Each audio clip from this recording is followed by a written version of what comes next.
So that is now on. Thank you. So just before we formally start the planning meeting tonight, can I just mention for those of you who perhaps haven't been before that the toilets are outside through this door to the left and right, and there is a machine for water, and there should be some hot water if you, at any point you want to make yourself a coffee. And if obviously the fire alarm does go, then it is for real, and please don't use the lift and just access down the way that you came in, please. So we will now formally commence tonight's planning meeting, and perhaps we can just go through the officers so you understand perhaps who everyone is. Gina, can you introduce yourself and we'll go along the table.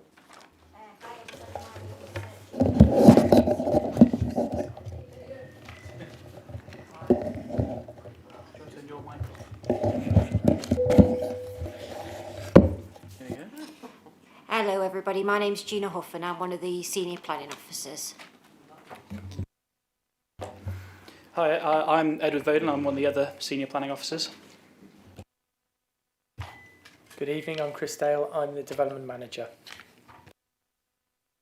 Hi, I'm Councillor Sue Barefoot, one of the two vice chairs on duty tonight.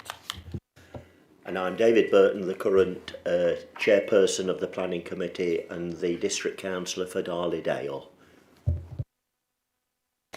Thank you, Chair. I'm Kerry France. I'm the solicitor and the council's monitoring officer. Thank you. Thank you, Chair. I'm John Ramsey, Democratic Services Team Leader. Okay then, members, we'll turn to tonight's agenda. And first of all, are there any apologies for absence that needs to be recorded? Through you, Chair, we've received apologies from Councillor Laura Melstrom, and her substitute is Councillor Neil Buttle. We've also received apologies from Councillor Nigel Edwards-Walker, and their substitute is Councillor Gareth G. Thank you, John. We note those apologies. Then we turn, and that would appear to be unanimous. Thank you. Can I ask members, are there any specific interests that you wish to declare at this point, please? I'd just like to say that I went to a meeting organised by the developer for councillors for the Chatsworth Hall development. The same for me, please. I was very careful not to give any view at all. For bringing that to our attention. There will be public participation in terms of the applications, but is there anything, John, specifically under 4 at this point? No representations? Right, thank you. So we're going to turn now to applications for determination, and what we've decided in the pre-meeting to perhaps hopefully be helpful to members of the public here tonight, we're going to take as the first application 5.3, which pertains the Block B Chatsworth Hall Wellington Street application, which we visited on site yesterday. That's found on pages 43 to 82. Now we have a number of people that would like to speak pertaining this. So can I first invite Richard Walker, please? Richard, who's representing the Matlock Civic Association. And I understand, Richard, you're to speak against the application. That's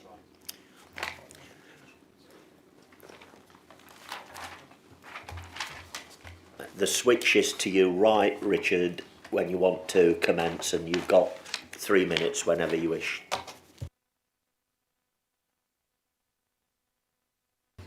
It's to the left, actually. Oh, sorry. It's all right, just for anybody else.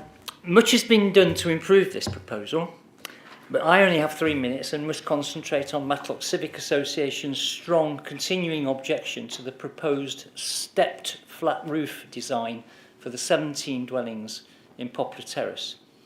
we agree entirely with the Design and Conservation Officer, who states that the Poplar Terrace block should be revised to reflect the character of the main block and the character of the conservation area.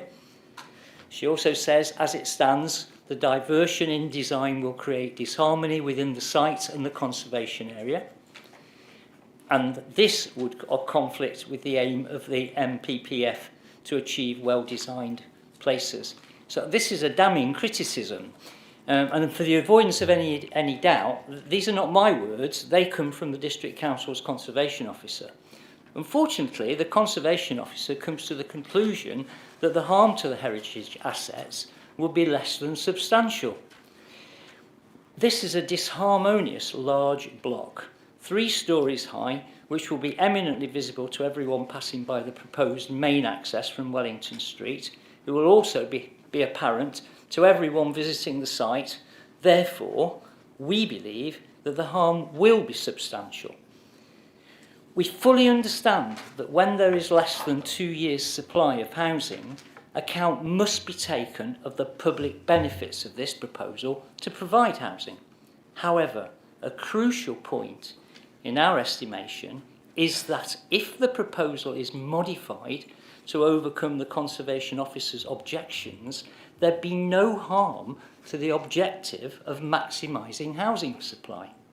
In this case, there is no need to breach the planning policy to bolster the housing supply. MCA hope, therefore, that you will defer consideration to enable a more suitable design to come forward. If adequate amendments do not come forward, the current application should be refused, since the proposal is contrary to Local Plan Policy PD1, which requires development to contribute to local distinctiveness and sense of place and respect the character, identity and context of the Derbyshire Dales townscapes.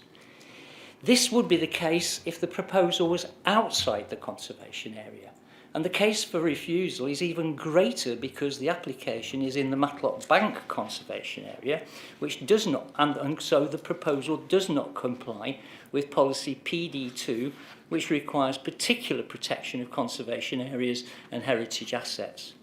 To conclude, PD1 and PD2 are relevant and up to date, and in this case, I don't think there's any case for ignoring them. Thank you very much, Richard. That concludes your time, and we note those comments. And you're to be followed now by Derek Smallwood, please. I understand, Derek, you're a local resident, and you two are going to speak against the application tonight.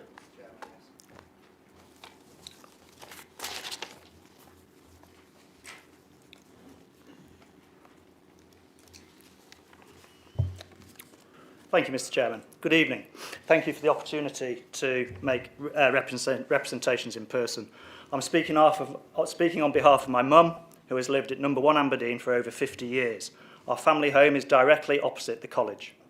Our family and many neighbours recognise the need for the development, which is a complex and strategic site involving multiple stakeholders who need to be satisfied. The former college represents a real opportunity to create a high quality, visually attractive and, dare I say, award-winning development, something that everyone in Matlock can be proud of.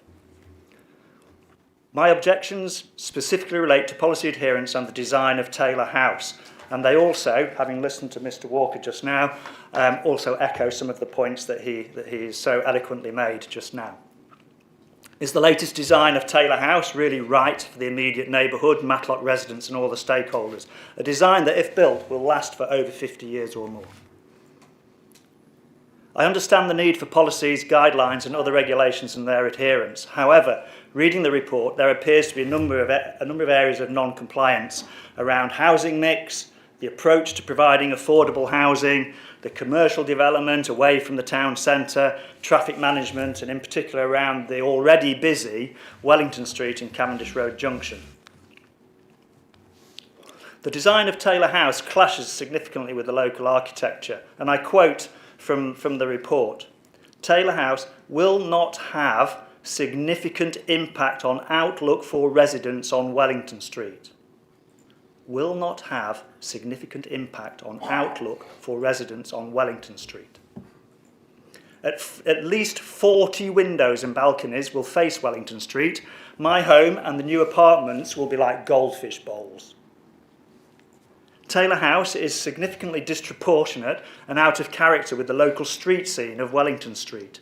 The proposed roof line is now significantly higher, 12 metres above street level than the earlier design, and it's also approximately 2 stories higher than the current gymnasium. And as for reference, that's higher than a telegraph pole, and there's 2 opposite my mum's house.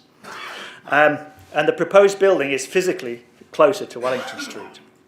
I also noticed, I drove down Chesterfield Road to this meeting, that new developments that lie outside the conservation area align very closely with the local architectural vernacular. These visual intrusions, sorry, and I've got a picture here as well, should you all want to wish to see it. This is the impact. This is what it's going to look like. And the red line on there, if you can see it, is the current line of the gymnasium roof. The blue arrow is the height it's going to be. So no significant impact. These visual intrusions will make Wellington Street feel bleak, intimidating and claustrophobic rather than having the current sense of openness and spaciousness. Derek, can you wind up, please? Yes, introducing a planning condition to reduce the height and appearance of Taylor House would help alleviate many of these objections.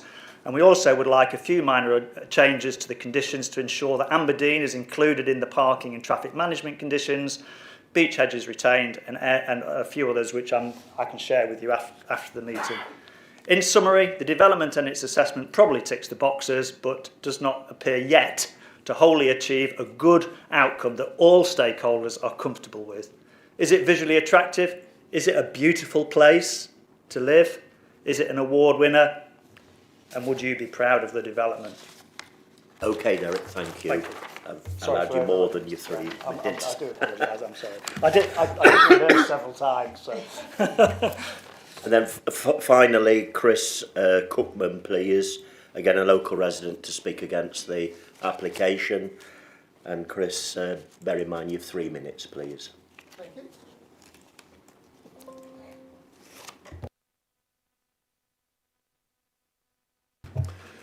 Thank you, Mr. Chairman. Thank you for giving me the opportunity to speak and to explain my reasons for objecting to this application in its current form. I have read and noted the contents of the officer's report in relation to this development. First, let me say, in principle, I agree with the redevelopment of the Chatsworth Hall site. I think that all local residents will agree that leaving the site in its current sorry state is not in anyone's best interests. Having said that, I do not agree that the proposed massive slab buildings, my word, sorry, are in any way appropriate development for this conservation area site. Replacing the 5 existing relatively unattractive buildings from the 1950s and 60s with 2 much bigger, longer, wider, higher buildings is not an aesthetically appealing use of the site. Combining the footprint of the existing buildings into these much larger ones increases their overbearing and oppressively bulky presence. The vast majority of buildings in this part of Matlock are 2-storey detached and semi-detached houses and terraces, rather than the proposed 4-storey plus basement slabs. The proposed development is entirely out of character with the local conservation area. Taylor House, running parallel to Wellington Street, is effectively 2 storeys taller than the current gymnasium and office block, and roughly the length of, I think, an Olympic swimming pool, or half the length of a professional football pitch. It's closer to Wellington Street than the current buildings, and will both overwhelm and overlook the properties on the northern side of Wellington Street, including mine. I note the plans make no provision for social or affordable housing on the site. Because of the design of the proposed buildings, it is stated that no housing association is interested in providing any such accommodation. Although the intention is to offset the affordable housing contribution by way of a financial planning obligation, given that one of the reasons for provisionally approving this application is that the council cannot currently demonstrate a 5-year housing land supply, I wonder when and where this affordable housing may be built. I also wonder whether, if the proposed buildings were changed from apartment slabs to houses and terraces, housing associations would be more willing to be involved. My other concerns include the increased traffic volume, particularly around the busy Wellington Street and Cavendish Road junction, and the flooding risk both to the properties themselves from runoff water and from that caused by the development itself. The redevelopment of the Chatsworth Hall site presents the District Council with an excellent opportunity for creating exciting, high-quality accommodation in the area that will be admired for generations to come. It would be a shame to settle, in my opinion, for these slab buildings that will inevitably have people saying, is this really the best that they could do? Thank you for listening to my objections. No, thank you, Chris, for being in the time, and we take on board what you've been expressing to us. And I think all members that went on the site visit yesterday found that extremely useful, and obviously out of what we saw will help to determine what conclusions we reach when we come to the debate. So I'd like to bring in the case officer now for the application, and I invite you, Edward Volding, to Chair, if I may, there's an amendment to the speakers list, as I understand it, to enable the applicant and agent to speak on the application. I do apologise because you contacted me earlier today. I lost the note, so we're inviting first the applicant. Yes, yeah, we can Yeah, go for the so I applicant. invite the applicant and then the agent. Now, does the applicant have 5 minutes? If they're both willing to speak, I believe that only one of them gets the 5 minutes, Chair. So which one of you would like the 5 minutes and one of the 3 minutes? I'll take 3. Yeah, excuse me, yeah. Excuse me, we were informed that people asked everybody whether they were objecting or for the proposal would be limited to 3 minutes. So why Because with all applications, legally, the applicant is actually, it's not our decision, it is legally allowed 5 minutes. Okay, that's all right. So,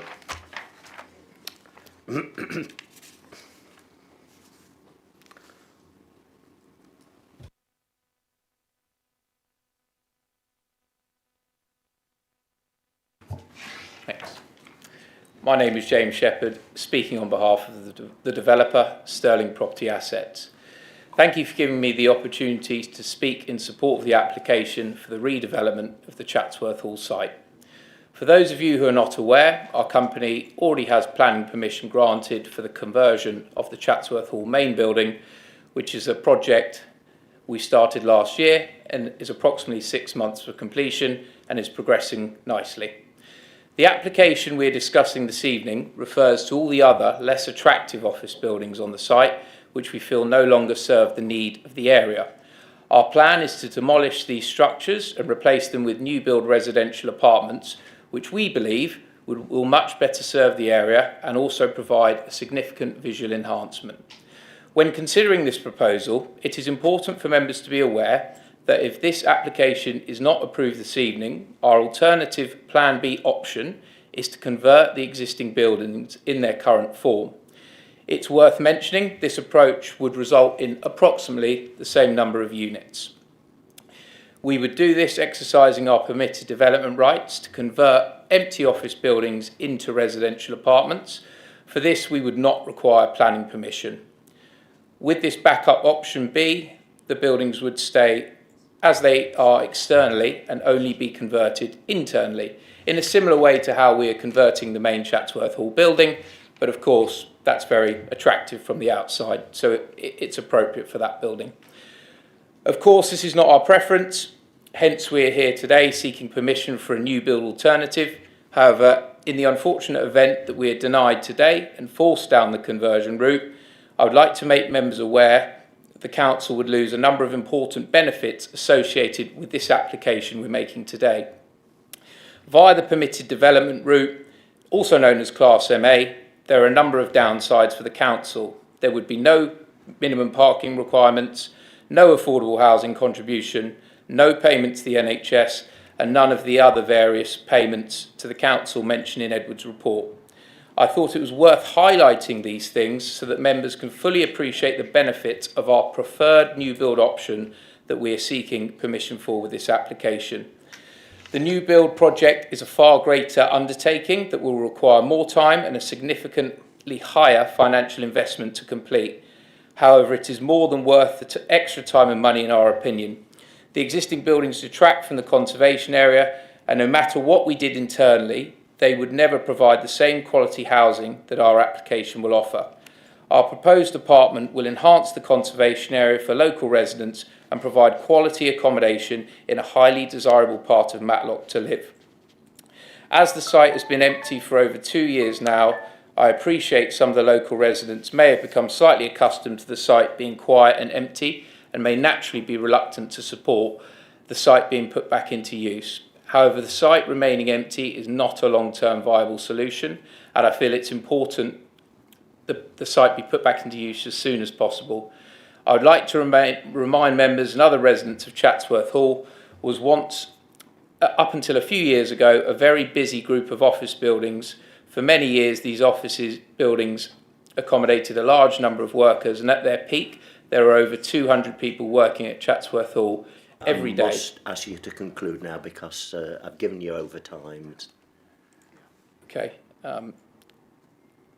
Our company are passionate about bringing old, unused buildings into modern-day living requirements where they serve a genuine need for local residents. I therefore respectfully ask members to support the officer's recommendation and approve the application. Thank you for listening. Thank you.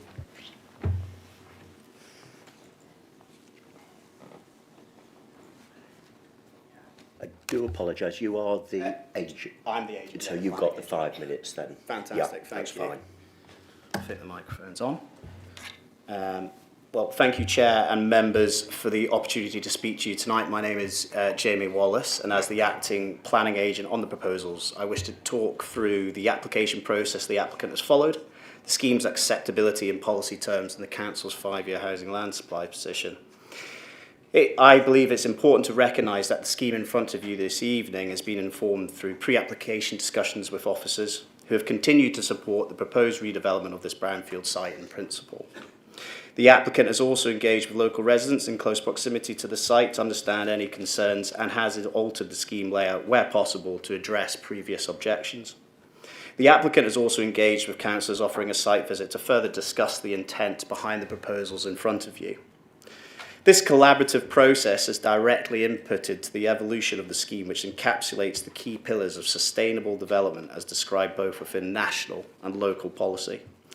As is described within paragraph 125 of the NPPF, planning policies and decisions should give substantial weight to the value of using suitable brownfield land, promote and support the development of underutilised land and buildings, especially if this would help to meet identified needs for housing.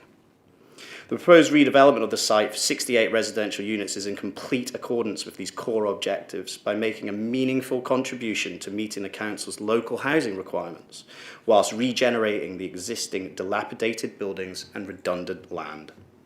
The NPPF makes clear in paragraph 130 that where there is an existing or anticipated shortage of land for meeting identified housing needs, it is especially important that planning policies and decisions avoid homes being built at low densities. The proposed site density, although slightly higher than the immediate local context, is entirely appropriate in terms of the viability constraints of the site and the Council's 5-year housing land supply deficit. When combined with the site's highly sustainable location within the defined settlement boundary of Matlock, a first-tier settlement, the higher density on the site should both be encouraged and supported. During the course of determination, the applicant has engaged extensively with the county in relation to highways and flooding matters to ensure the scheme is appropriately designed and any impacts mitigated.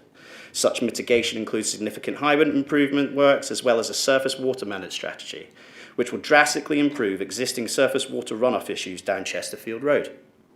As a result of these discussions, there are no outstanding statutory consultee objections. Following the initial objection to design from the Conservation Officer, a series of meetings have been held. These meetings have informed the revised design ethos behind the proposals and amended design approach. The revised design introduces a proposal with a reduced bulk and massing, a pitched roof, and a material palette reflective of the local vernacular. The comments of the Conservation Officer acknowledge these improvements, which result in the less than substantial harm identified and removal of the initial objection. As per the MPPF, such harm shall be weighed against the public benefits of the proposals, of which there are many, including affordable housing delivery in the form of a financial contribution, as well as the provision of 68 new residential units contributing to the Council's housing delivery targets. The District Council cannot currently demonstrate a 5-year housing land supply, which stands at 1.36 years. As per paragraph 11D of the MPPF, in applying a presumption in favour of sustainable development, permission should be granted unless any adverse impacts of doing so would significantly and demonstrably outweigh the benefits. In such terms, given the Council's chronic 5-year housing land supply shortage and the clear and substantial benefits the scheme will deliver, there is no strong reason to refuse the development when considered in the planning balance. We therefore hope members are in agreement and resolve to grant planning permission this evening. Thank you very much for listening. Thank you very much indeed. Before we move to questions, then I'll invite the case officer, please, to outline the details you feel that are relevant. Edward. Thank you, Chair. So this pertains to the demolition of the existing buildings and the construction of 2 residential apartment blocks, one including mixed use with commercial on the ground floor. So those are Taylor House and Poplar Terrace, as referred to in the report. So the site consists of parcel land on the corner of Chesterfield Road and Wellington Street. It consists of 5 existing buildings, each part of the former Derbyshire County Council office campus, including 3 office blocks and ancillary buildings with a boiler room and a gym hall. And the site also includes a former tennis court to the south as well. So it's worth mentioning as well that Chatsworth Hall itself, which is a former Hydra building, is subject to a separate approval for the conversion into 38 residential apartments. So the buildings surrounding Chatsworth Hall are going to be demolished and 2 new buildings will be erected in their place. Taylor House is going to deliver 51 residential units arranged over 4 stories and 3 ground floor commercial units. Poplar Terrace will be residential and that will consist of 17 units over 4 stories. So it's worth saying out, so the site's located in Matlock, which is a first to settlement as per our Derbyshire Dells local plan, meaning the development is effectively acceptable in principle subject to complying with all the other relevant policies. It's on the northern edge of the Matlock Bank Conservation Area, and Chatsworth Hall itself is considered a non-designated heritage asset, given that it's one of the last sort of former hydropathic buildings, along with its formal garden area as well. The other buildings on the site, the ones subject to be demolished, are not considered to positively contribute to the character of the conservation area. It's worth saying now that the scheme's undergone a bunch of changes since its submission. Taylor House is now proposed to consist of a dual pitch building running parallel to Wellington Street. So we've got in front of us some CGI aerial imagery from here. So this shows Taylor House is the one on the right-hand side with the dual pitch roof and the gable projections facing onto Wellington Street as well.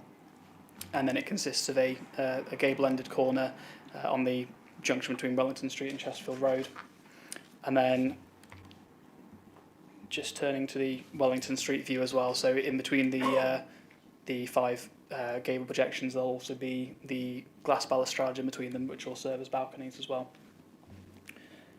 Just going back to the aerial imagery there, so the sort of flat roof building is Poplar Terrace, which has a more contemporary step massing, and that's located deeper into the site, sort of behind Chatsworth Hall if you're facing it from Chesterfield Road.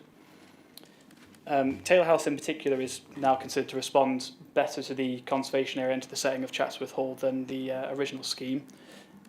Poplar Terrace, whilst it's contemporary in massing, it's a smaller building located deeper into the site. Both buildings are going to consist of a stone-built massing with aluminium fenestrations. So it's considered overall the changes that have been made lead to less than substantial harm on the lower end of the scale. As some comments have already raised, that relates primarily to the sort of difference in design between the 2 buildings. However, it's felt that in applying the full public benefits analysis, the public benefits outweigh the level of harm that's associated with the design in those terms. So the apartments deliver a good level of internal space with access to daylight, outlook, and a mix of private and communal amenity spaces. In terms of neighbour amenity, for residents to the south of the site, Poplar Terrace is positioning, orientation and stepped massing have been adjusted over the course of the application such that the original concerns that were raised by neighbours to the south of the site have been addressed. And in terms of Wellington Street, the primary reason there's not an identified harm in terms of amenity is the separation distance and the fact that Wellington Street itself separates the development from residents on the other side of Wellington Street.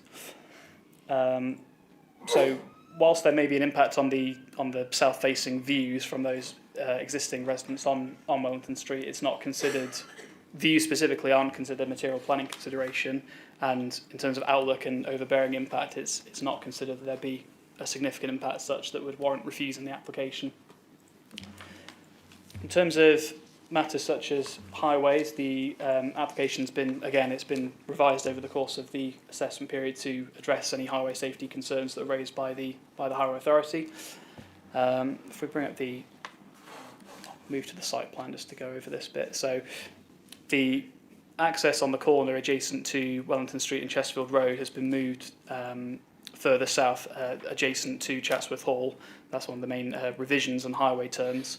So that's one access. There's another access proposed where the former tennis court is to provide additional parking, and then the existing access off Wellington Street is going to continue to be used. So there'll be 3 accesses total to the whole site. In terms of capacity assessments that's been applied on the local highway network, it's considered that the work done demonstrates that there won't be any severe residual impact on the local highway network, including the nearby A617 junction for Chesterfield Road and Wellington Street. As part of the recommendation, the scheme is going to fund the processing, making, implementation and enforcement of any traffic regulation orders identified as necessary and approved to mitigate the impacts of the development. This is going to be secured by condition and through a Section 106 agreement as well. The scheme will also deliver bus stop accessibility improvements, a residential travel plan, and it will deliver monitoring contributions and sustainable travel incentives as well, to be also secured through conditions and through Section 106 obligations as well. So all told, the Highway Authority have raised no objections subject to those conditions and obligations that are set out within the report. Can I respectfully ask then at this point that members do ask questions? That's what this part of the meeting is about, not long statements. We can have the debate later. So over to you, members. Councillor Hughes, then Councillor Peacock. Thank you, Chair. Got 1 or 2 questions. First question is really about what advice was given to the developer about number of number of dwellings, and whether houses or apartments were preferred by Derbyshire Dales, and any advice about massing of the development in terms of the building layout and size. Through you, Chair. I don't know to what extent I can comment on pre-application advice, partly because that's a process undertaken between the council and the applicant directly, and also it wasn't myself that gave that pre-application advice. But in any case, I mean, through the period of the assessment, it's mostly done on a basis of the applicant putting forward a proposal, and then we review it against our local policies. Throughout the course of the application, it's obviously gone through changes and amendments to the scheme to make it to a position where we feel that on balance it's acceptable. At no point in applying the sort of local plan policies and bearing in mind the context of the site has there been cause to give concern as to the sort of housing mix and the approach that's been taken to developing the site. Because if the applicant was choosing to put forward a more sort of traditional housing scheme, we'd of course review that on its merits, but it's not something we deem necessary for this site. So I can assume that it's the developer who brought the apartment scheme to you. It wasn't something that we were recommending to them. Yes, that's correct. Okay, thank you. Another question on a different subject, and that is about the retail space. In one section of the report, there's an argument that the retail space is a central town use, whereas, as I understand it, the size of the retail space is too small for it would be a neighbourhood use, and as similar in size to a small supermarket, not a central supermarket. So I'm curious to know why in the report there was a long argument about why it was inappropriate to put a retail space into the development, and then argue that it was okay because the original use had been commercial in the same class, so we couldn't stop it in any case. So I don't understand that, because neighbourhood shops are very important, particularly if you want a 10-minute walk to places. And I think there was the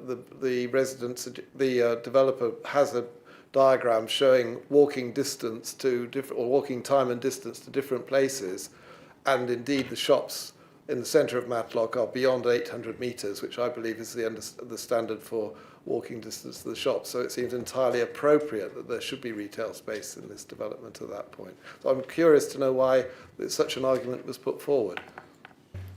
Through you, Chair. So I think this is because there's sort of two separate policy elements, both of which pertain to sort of protecting town centre viability. The first one is the sequential test, which doesn't have a specific floor space threshold on it. That's primarily designed to demonstrate, I mean, its original purpose was to respond to the proliferation of more sort of out-of-town retail parks, effectively. That was part of the purpose of it, to protect the vitality of town centres. But part of that means that whenever you assess an application that includes retail or town centre uses outside of the town centre, what is officially supposed to happen from a policy perspective is the applicant has to demonstrate that that commercial space can't be located in the town centre instead. Now, there's a few different arguments you can put forward. There's issues pertaining to the fact that the commercial could effectively be classed as convenience and for the purposes of the development, delivering a mixed-use development and things like that. But as you've commented on, the report mostly focuses on the fact that it could be used as retail in any case. I felt that was a more important material consideration to raise, given that in any case, commercial in that location is going to serve more than just that development. It will likely bring benefits, but also ones that have to be weighed against other considerations. But still, there are, as I put in the report, there are genuine material benefit and practical benefits to having commercial in that location, given the topography of Matlock. In terms of the floor space related assessments, that specifically relates to the impact assessment that the same policy also calls for, and that's in national policy as well.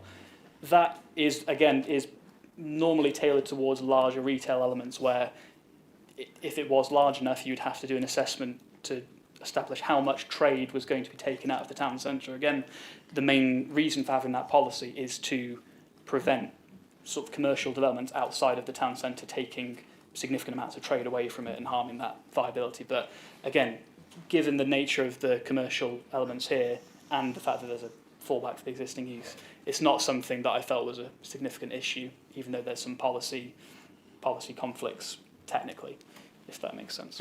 Thank you, Ed. Can I ask that we be very careful in applying that policy, MPPF policy, in future, because we all want to have sustainable transport, and one of the best ways of having sustainable transport is to have shops within walking distance of where people live, rather than putting them into a town centre where they have to get in their car to go. And people would go from this development in their car to the town centre, because it's not really, with shopping, it's a difficult walk back. One third question, so in future, can we be very careful how we apply that policy? The third question is about the massing of Poplar Terrace, is it? The Block 2. And the lack of a pitch roof on that. Now, the design of the terrace couldn't just have a pitch roof put on it. It would have to be a completely redesign. The developer, was it the agent or the owner, suggested that the massing would be wrong if it did come with a pitch roof. And to be honest, I had my thoughts along the same lines. So I was wondering what the decision, how you came to a decision that was appropriate, given what the heritage officer said. Through you, Chair. Yeah. So I guess the design's been through, or the application rather, has been through a rather lengthy process on design grounds. When the original scheme came in and the Conservation Officer provided comments on it, their concern primarily was with Taylor House, which is the larger now dual pitch roof scheme. Reason being was because it was a lot larger of a block and it had a lot more visibility in the street scene. So in their initial correspondence, they didn't raise significant concerns with Poplar Terrace. Whilst it's got a flat roof massing, it's located deeper into the site, and we have to bear in mind what it's replacing as well in terms of the baseline, really. So at the time, a lot of the focus was directed towards addressing the design of Taylor House, given it's a larger block within the conservation area. So since that was addressed, whilst this still has a flat roof, combined, each one has been reviewed and weighed up on the face of it, and applying the balance in this way, the design was considered acceptable in light of both what's existing on site and also the benefits that are going to be delivered for the scheme as a whole. Any final question, David? You're okay. Councillor Lucy Peacock, please. So my biggest concern is this service charge. How much is it, and do we have any policies around minimising those? Through your Chair, I don't know how much the service charge is, and we don't have a planning policy that would secure any particular level on that front. Any further questions, Lucy? No. Councillor Slack and then Councillor Burfoot. Does anyone else? No, Councillor Dobbs was before. And Peter, sorry. Peter first, then the other Peter. Thank you, Chair. Edward, the site is in flood zone 1 all over, but would it be an opportunity to, the water coming down from that area does obviously all goes into the bottom, into the ground square and that area. Would it be possible that we could have been a better control of water, where we could put tanks in, probably some tanks, storage tanks, if we had excess rainfall, and they could relieve the bottom of the Matlock? Through your Chair, so the scheme does already include effectively sort of attenuation soakways. So part of the flooding and drainage policy that we have is that for brownfield sites and other sites in general is that you have to improve the surface water runoff, the drainage arrangements on site. You can't leave it worse. You effectively have to leave it better than it already is. So the scheme does already incorporate a drainage scheme that the local flood authority are happy with, subject to their own conditions. So are you confident that it'll be less water going down than what previously were? That's what the calculations that have been reviewed by the LFA tell us, yes. Thank you. If we can take the questions in the order of Councillor Peter Dobbs, Councillor Lees and then Councillor Burfoot, please. Thank you, Chair. Two questions. The first is developing slightly from what comments have been made already and picking up a comment by one of the residents. As a sort of educated guess, where would we be from the 68 new homes if we'd gone for conventional two-storey houses on this site? Through you, Chair, I think any answer I give would be speculation, trying to establish the numbers off the top of my head. Ultimately, in any case, I suppose the applicant put forward a scheme to us that we have to sort of review on its merits, and also I would anticipate that would affect the deliverability of it, given it's a brownfield site, and also the topography as well makes it a challenge to deliver a different style scheme in that regard. So I think working with partly with the existing blocks massing of the site, and also going for a blocks approach in this case, simply allows for a more efficient use of the site, and that's what national policy points to in any case. Peter, further question? Yes, sorry. Yeah. I take it that I think it will be less then, presumably. Is that what you're saying? Yes, that's correct. I don't think you could fit 68 sort of terrace units on there or anything like that. No. Thank you very much. The other one picks up this idea of sustainability. So this is town centre, it's brownfield, sustainable site. Presumably only insofar as we can persuade the residents to leave their cars in the car park.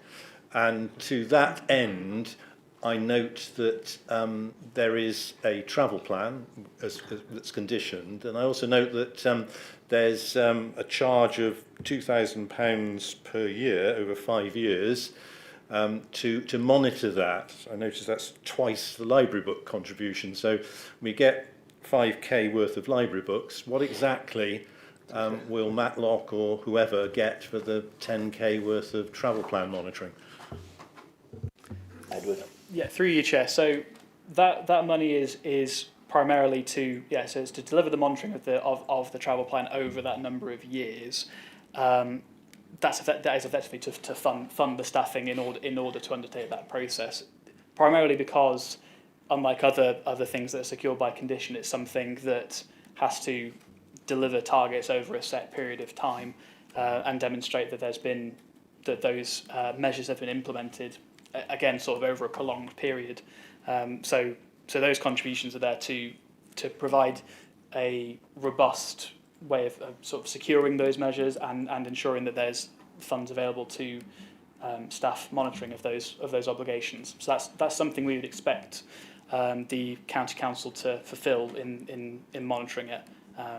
As to what processes they undertake to do that, that's outside of my remit, but that's in order to make the obligation necessary and reasonable on planning terms, we would expect that fee is a calculated sum to precisely fund the monitoring of those travel plans. If I may quickly, a supplementary, and to what extent do we have any data fed back to us as the local planning authority to effectively examine the success of the scheme in delivering modal shift? Because, as I say, it's not a sustainable site unless people make a choice as to how they travel and do it in an environmentally more appropriate way. Through Chair. So the scheme did have a draft / interim travel plan submitted with it that sets out the intentions of the mitigation measures that they're planning and the ways of the incentives for active travel. The higher authority considered that was enough for them to go on sufficient such that they could condition a full travel plan and secure the monitoring of that via obligation. So officially, the full details are yet to come. They can be addressed post-determination, but the higher authority is satisfied that there's enough potentially in place to secure that going forward and also to deliver meaningful modal shift in that sense. Thank you. So we'll take Councillor Stewart-Lees, then Councillor Burfoot, then Councillor Boynton and Councillor Buttle. Thank you. Thank you, Chair. One of the residents showed us the picture with it being 12 metres above Wellington Street. Can you just clarify if that is the case, Edward, please? Yeah, through you, Chair. If members bear with me, I can signpost to my report, which sets out the height. I believe portions of the report refer to the heights relative to as they're seen from Wellington Street itself, primarily because the land level drops down as you enter the site, and a lot of the assessments are more based on how much you'll visually see from, say from across the street, for example. Just looking to get an exact measurement for you, which I suspect is primarily in the neighbour amenity section. So yeah, so Taylor House, as I say, so it projects approximately 12.6 metres above the street level on Wellington Street. So looking at this CGI, bear in mind it also factors in that Wellington Street's not entirely flat, but in any case, generally speaking, the 12.6 metres is measured from the street level of Wellington Street and then up to the ridge height of the scheme. So just to help with that, those are elevations of the top one is the elevation of Taylor House facing Wellington Street, but that's effectively a cut through site section. So Wellington Street itself sits a bit higher up than the outline of the land there. So that's why it was important to reference the 12.6 metres there, is that's what you'd practically see from Wellington Street. The actual building is marginally taller than that. Any further questions, Stuart? Oh, thank you, Chair. Right, thank you. So, Councillor Burfoot, then Councillor Boynton, and finally Neil. Thank you, Chair. Could Edward, could we just go to the photograph of Poplar Terrace, please? That one, yeah, thank you. It would seem to me that one of the main objections to this application, as we've seen from our own conservation officer and from the Civic Association, is this stepped, flat-roofed poplar terrace, which could be considered to be alien to the area, and I think is considered alien to the area by some objectors. So, can I ask Edward, how much discussion did you do with the applicant about this particular apartment block? I mean, would that have been your preferred choice? And the second question is, dare I say, looking at that, it does look rather yellow. Can you just explain what it is? Is it stone? Would it be built out of stone? To me, it does look rather yellow. So, through you, Chair. So, answering the last question first, yes, it's going to be made of stone. So there's a reference to both pitch face and smooth face stone, for what it's worth, and we'll get more detailed specifications of those post determination. But it also includes its own architectural detailing with stone coins as well, which provide the sort of corner detailing that you typically see on. It harks back to traditional architectural detailing in that sense.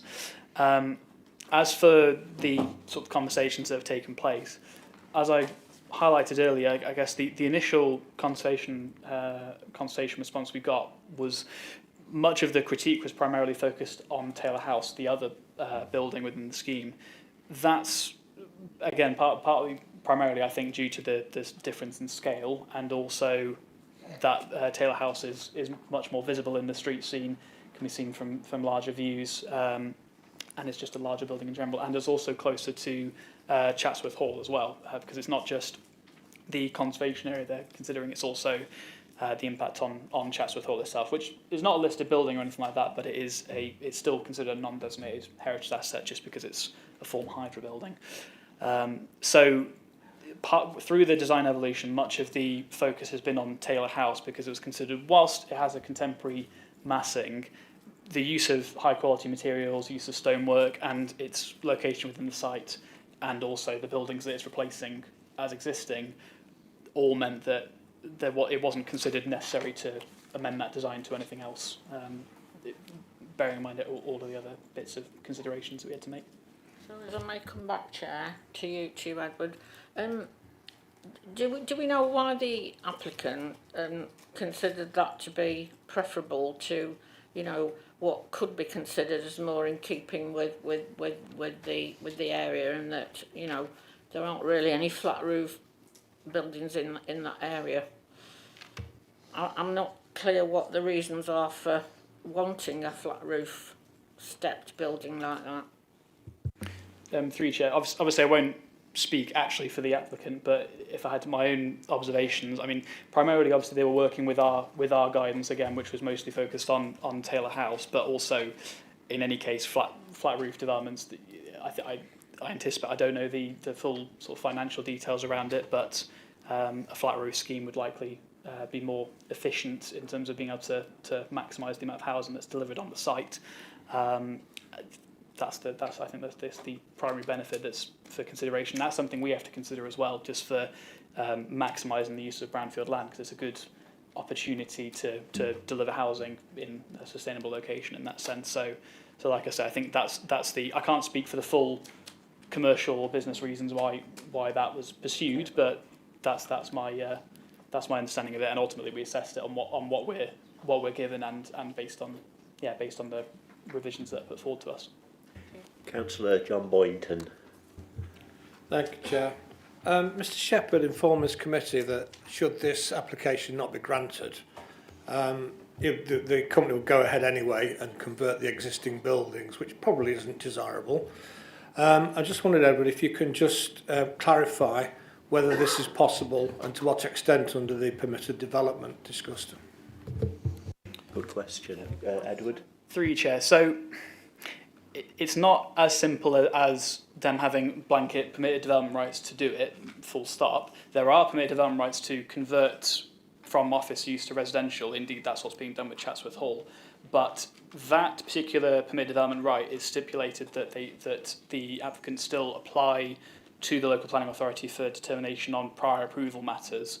And so effectively, it means there's still a process where the local planning authority would have to assess it. That it's limited on what grounds it can assess it, and ultimately, if it is permitted development and we would be satisfied with the prior approval matters, then we would have to let that go ahead. And it's true that through that process, we wouldn't be able to secure affordable housing or anything like that.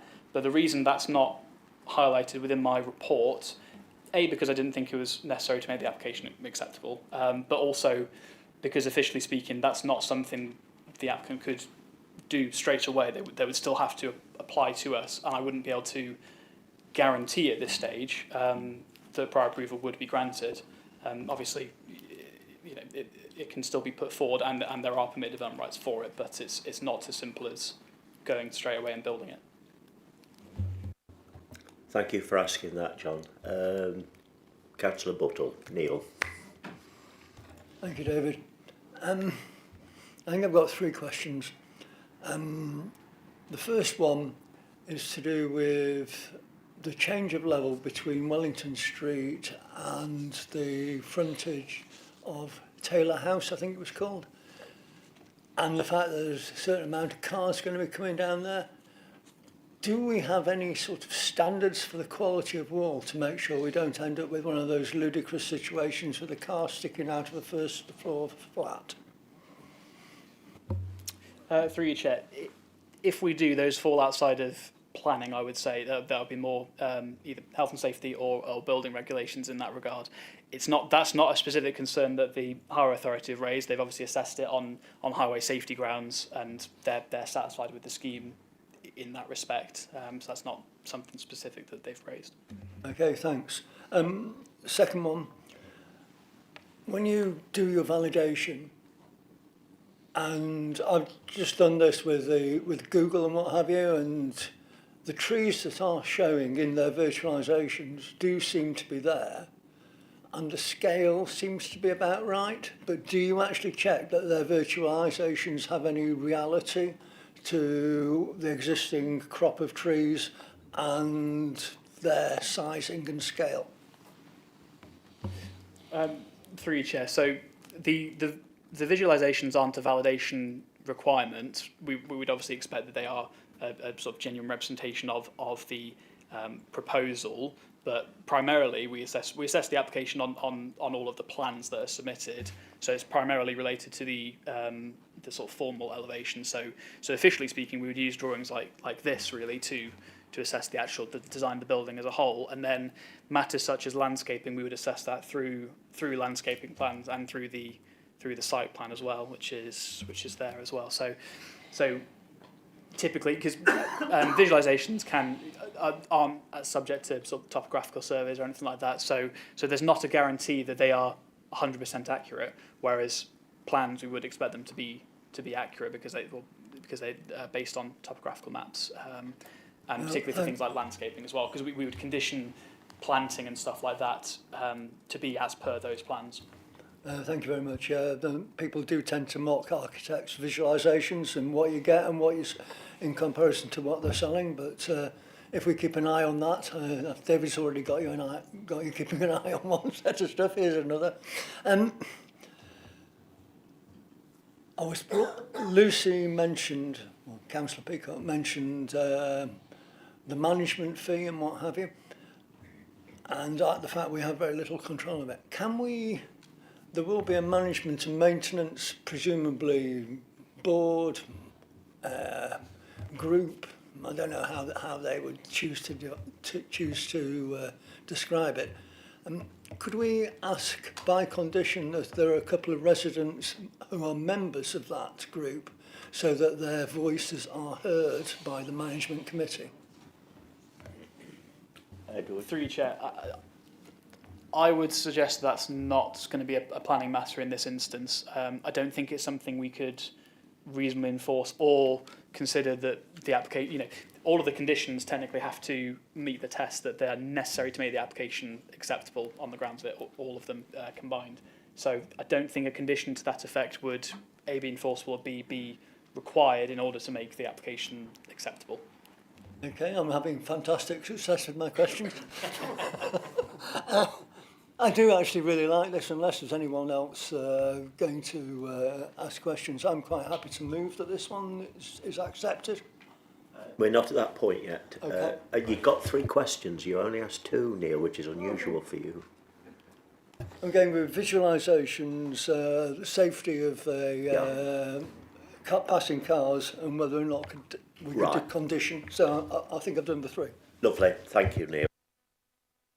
That concludes then the questions, and thank you, members, for actually asking questions, as I said, rather than statements.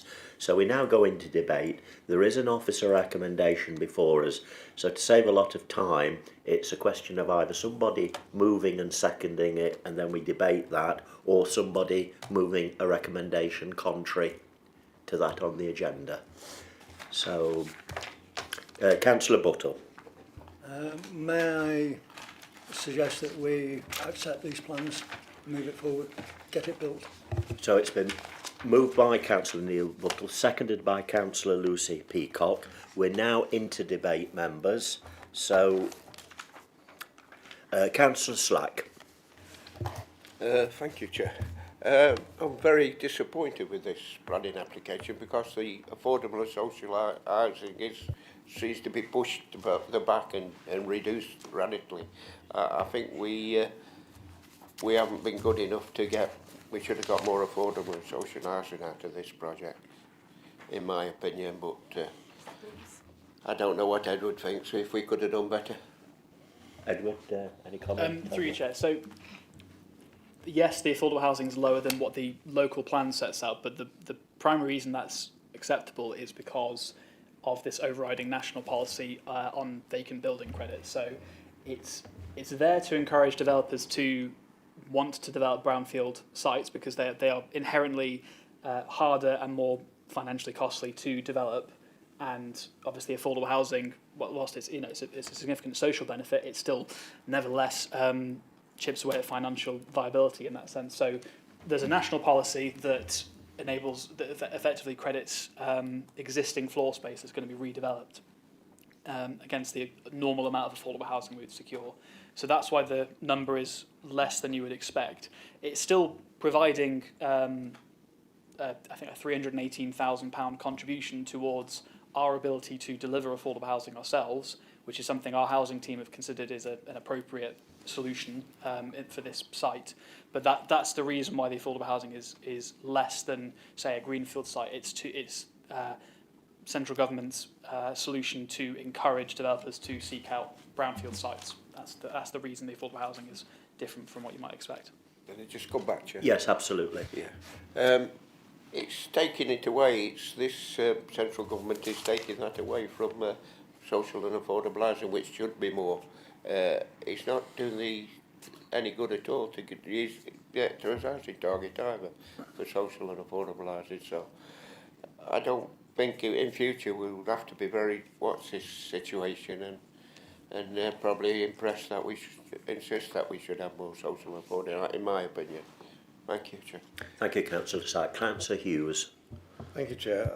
On that particular subject, I think the issue is the cost of development in terms of removing the buildings that are there already and then building new buildings. So there are additional costs associated with removing buildings and not building on a greenfield site, and those will go down to underground working as well as above ground working. So I would imagine that there's some significant expense there. So I think there are positives and negatives of this development. The positives, I believe, are that it will provide quite a lot of housing, and it will provide a useful retail space, and it will provide off-street parking. But so it shouldn't increase it shouldn't cause additional congestion in terms of parking on the roads around the scheme. And in addition to that, it also provides changes to the roads in terms of crossings that will be of benefit to not only to the people who live in Chatsworth Hall, but also the benefit to other people who live locally. So there are some significant benefits to this scheme, and it will also provide green open spaces for the residents to enjoy. The harm probably there is potentially some harm from the slightly incongruous Poplar Terrace building in comparison with the rest of the conservation area, but that harm is less, I think, than the current buildings, which are real. Well, they're of their time, and one can think that in the future somebody might want to put a preservation order on them because they're classics of their time. I'm not sure that I want to preserve them in any way. I think I prefer something new. And the other potential harm is the harm associated with overlooking of properties on Wellington Street. But the issue is that that's not necessary. That doesn't seem to be a material planning consideration that we can, because of the distances between the properties and the relative heights, which would mean that even the top floor in Taylor House wouldn't be particularly high. I think the harm is only similar to a terrace house, a row of terraced houses across the road from another row of houses, and so it's not exceptional for a cityscape, a townscape, and certainly it's not exceptional for Matlock, where there are often houses on both sides of the road. The difference, and I don't think building houses on where Taylor House is would significantly reduce that harm, or indeed if they were a terrace of houses would significantly reduce the massing. It's likely that those terrace houses, to get the space, would require car parking underneath and possibly 2 or 3 stories above, and therefore they would be about the same height as Taylor House as it is at the moment. So an alternative site approach to this probably would be very similar in terms of the harm that it causes. And if we have to accept that this is a scheme that's come to us, we can't change the scheme. So we might prefer it to be houses, but they're not we would probably have fewer properties. The harm wouldn't be any less. So and we want the development in any case. We want a change. Everybody wants the site to be developed in any case. So I'm in support of this development, and while I might prefer something slightly different, I think that it's reasonable for the site. So, members, we've got before us a motion of consent. Does any other member wish to speak? If not, I'll invite Councillor Butter to wind up. Bring in Councillor Burf. Thank you, Chair. I think, first of all, I need to thank the officers, particularly Edward, for eventually coming up with the best scheme that I think is possible here. I think we have to remember that this is an important site in the Matlock Bank Conservation Area, and these buildings that are going to be demolished have been empty and unused for many years. They've never been repurposed, sold by the County Council. And I think we also have to remember that, our priority is to build on brownfield sites, and this is an ideal brownfield site. I am disappointed about the lack of affordable housing, but I think we appreciate why that is so. Councillor Hughes is quite right in that there are positives and negatives. For me, the main negative is this Poplar Terrace. I don't particularly like that, but I don't see that is an overriding reason to vote against this scheme. I'm kind of hoping that we won't really be able to see it too well. Councillor Buttle. Thank you, David. I'll reiterate what Sue just said, Councillor Burford just said.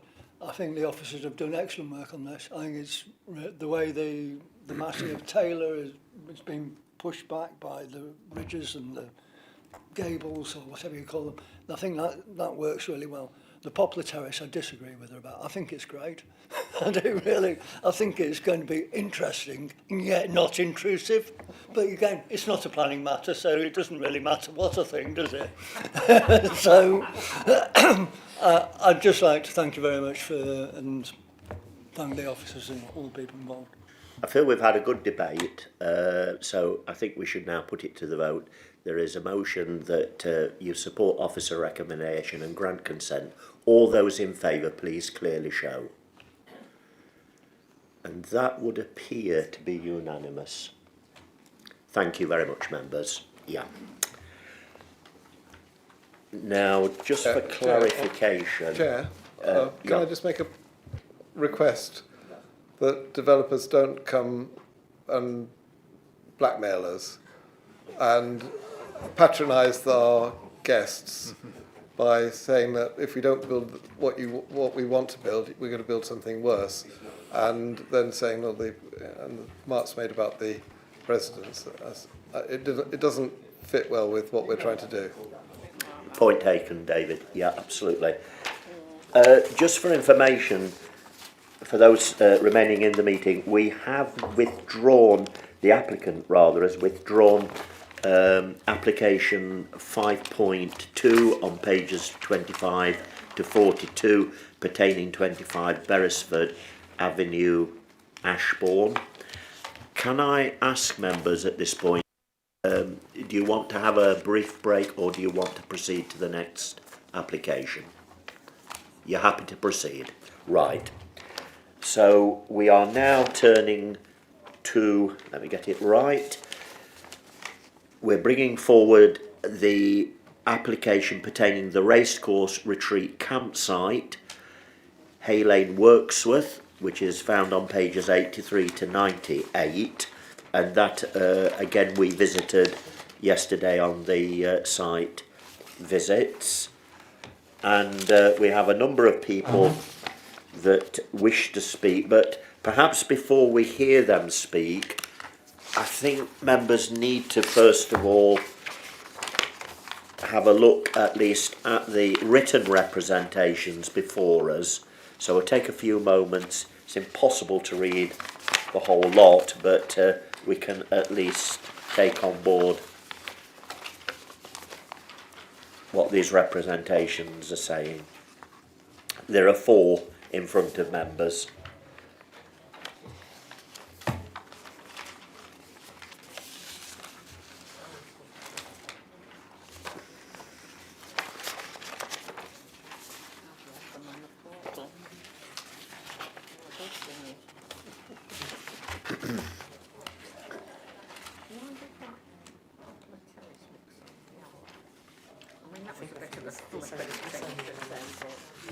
To be honest, until we see the actual sizes of the materials,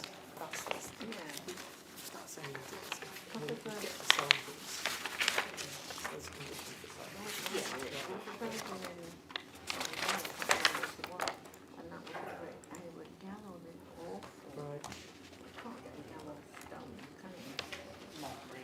well, you do your hot slides, but this isn't. That's not the typical stone for here. But It might be a warm colour, but it has to be. You'd expect it to be local stones or whatever.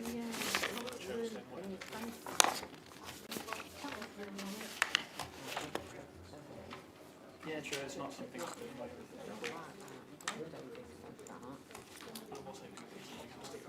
Did you know there was one thing? Well, they wouldn't like it. Oh, did I know they were? No, I thought you were talking because I had 13 that I almost. Mr. Chair, would it be possible for somebody to read out Mr. Richard Fitzservice's statement on behalf of Fitzservice? Yes, yes. Do you want to do that? I'm not going to now, but somebody will. Yeah, yeah. But as I said, it's not. Yeah.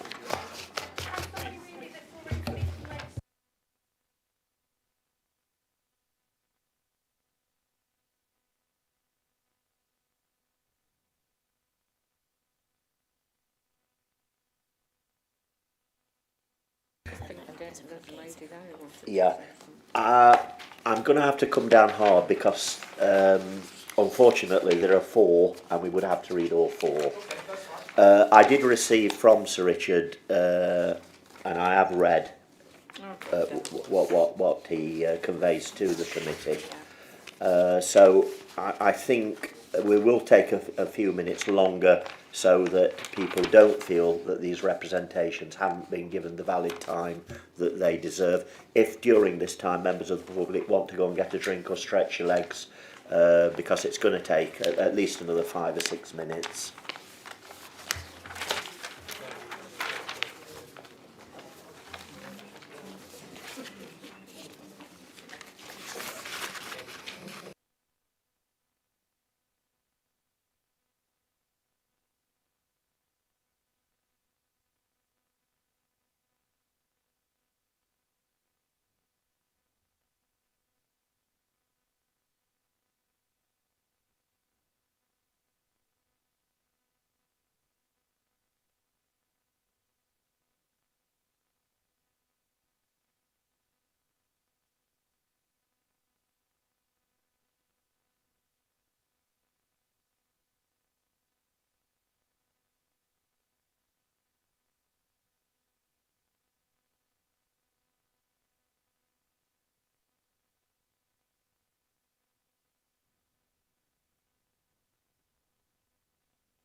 We're about to recommence the meeting.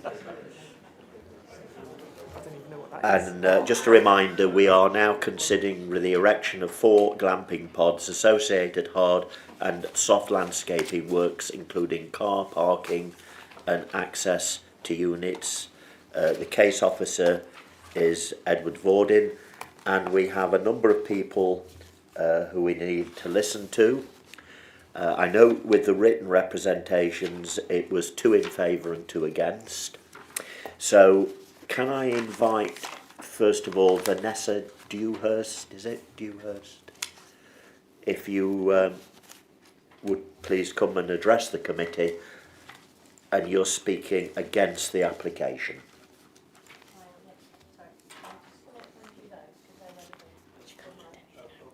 Sorry, you're not allowed. I'm sorry, I have to take a firm line. Okay. Yeah, you're here to speak, and please get on with it. Yes.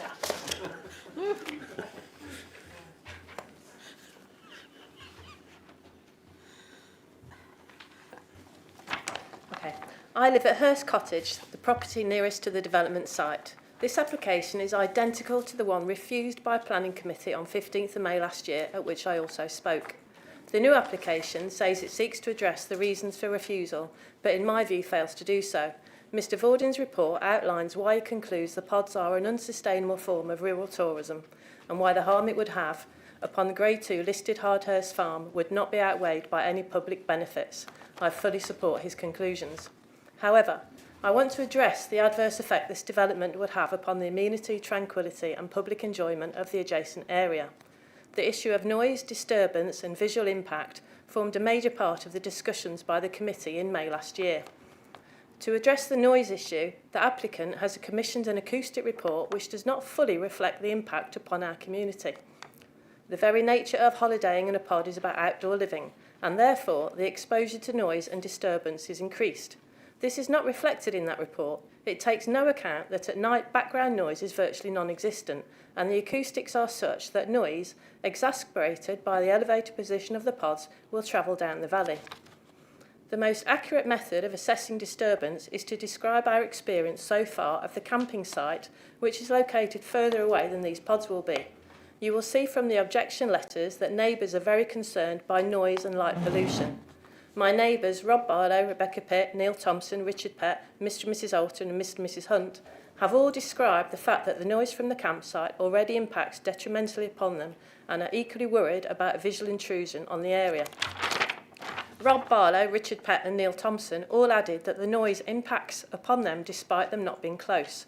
For my part, pod number 1 will actually be right next to my garden boundary, and although my house is 65 metres away, the hill rises steeply behind it, and the pods will have an overbearing effect and will be invasive of my garden and the privacy of my home. I want to conclude by drawing your attention to the light pollution and would ask you to consider the photos attached to my objection letter. This is the outdoor lighting we are subjected to now, out of season, with no campsite operating. Not only does it affect me and surrounding properties, it adversely detracts from the Grade 2 listed heritage asset Hardhurst Farm.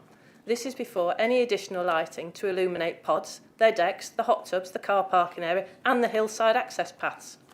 Yes, planning conditions could be attached and nuisance could be reported to environmental services, but we should not be reliant upon these to shore up an unsuitable development.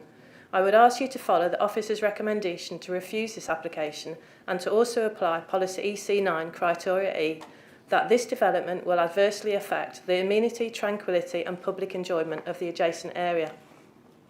I think I speak for all my neighbours when I say we are fully in favour of tourism, but this, as Councillor Archer commented in May 2025, is the wrong development for this particular location. There are too many potential problems and detrimental impacts associated with it. Thank you very much. Thank you very much. We've got a further 7 people wishing to speak now, and the first is Alex Bramley. And I understand, Alex, you're speaking in favour of the application, please.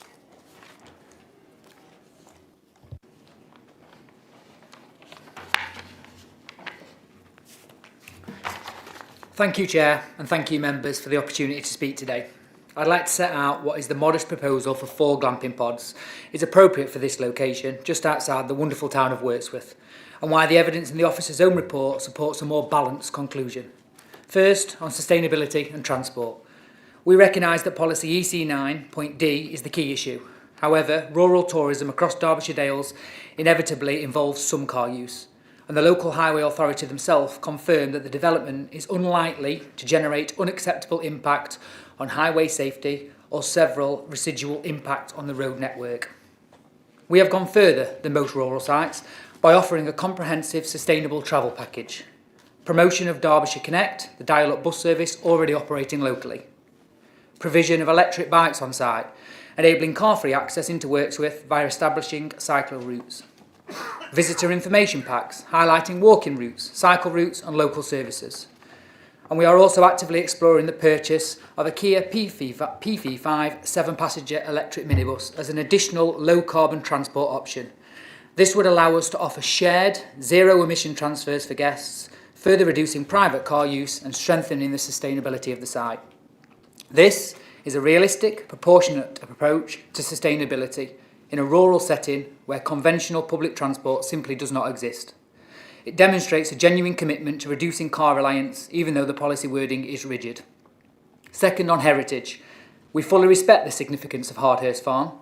The officer report acknowledges that the harm identified is less than substantial on the lower end of the scale, given the planting and the intervening buildings. Plot 1 and 2 are dug into the hillside to minimise visibility, and plots 3 and 4 use materials that reflect agricultural buildings. The Conservation Officer accepts that the design of the lower pods would lessen their impact within the setting of the listed building. Under the MPPPF, less than substantial harm must be weighed against public benefits. Those benefits here are clear, meaningful and measurable. Local job creation, including cleaning, maintenance and guest changeover roles. Support for works with businesses, breakfast hampers sourced from local producers, partnerships with cafes, pubs, activity providers and local trades. Year-round income that helps sustain a rural holding, directly supporting farm diversification, a key aim of policies S4 and EC8. And significant biodiversity gains, with the report confirming a 15.97% habitat gain and 71.21 hedgerow gain, far exceeding statutory requirements. These are not abstract benefits. These are tangible, ongoing contributions to the local economy and environment. Third, on other impacts. The officer report is clear that the proposal is not considered to inherently result in any significant impacts on the amenity. It also confirms no objection from the Highway Authority, no objection from Derbyshire Wildlife Trust, no objection from the archaeology and no significant landscape harm. These are major planning considerations and all weigh strongly in favour of the approval. Thank you very much. That concludes your time. Thank you. So, Chris Spencer, please. Chris, if you could come forward. And I understand you are also speaking in favour of the application.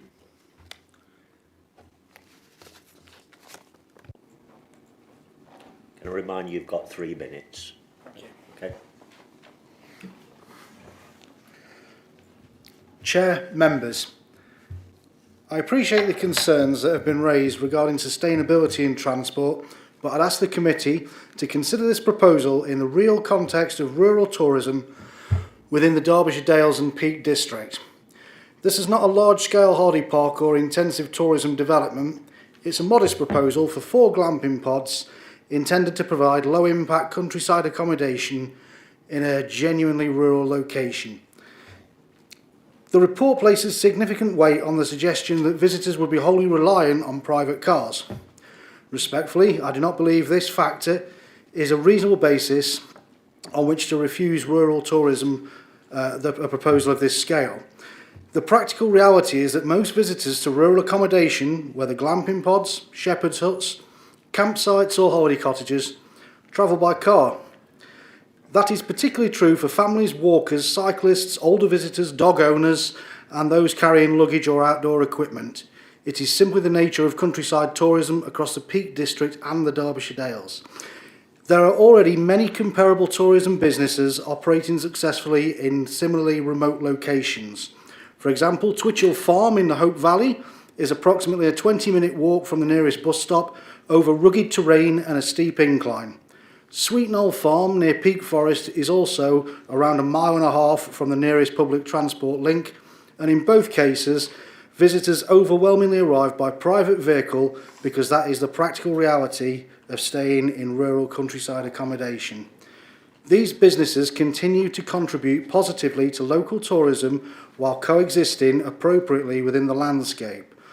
Importantly, this proposal also seeks to provide respite for Macmillan patients and families facing incredibly difficult circumstances. For many of those visitors, travelling by private car is not a convenience. It is directly connected to accessibility, comfort, well-being and dignity.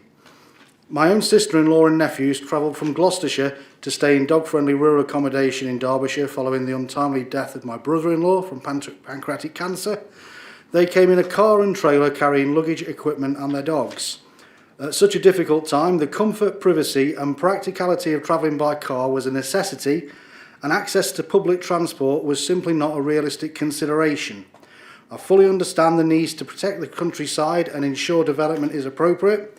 However, I would respectfully suggest that policy EC9 should be applied with a degree of realism and proportionality when assessing modest rural tourism proposals in genuinely rural locations.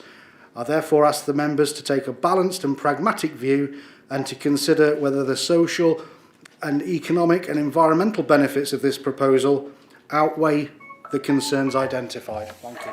Thank you very much, Mr. Spencer. Steph Dowers, and I understand you're speaking also in favour of the application.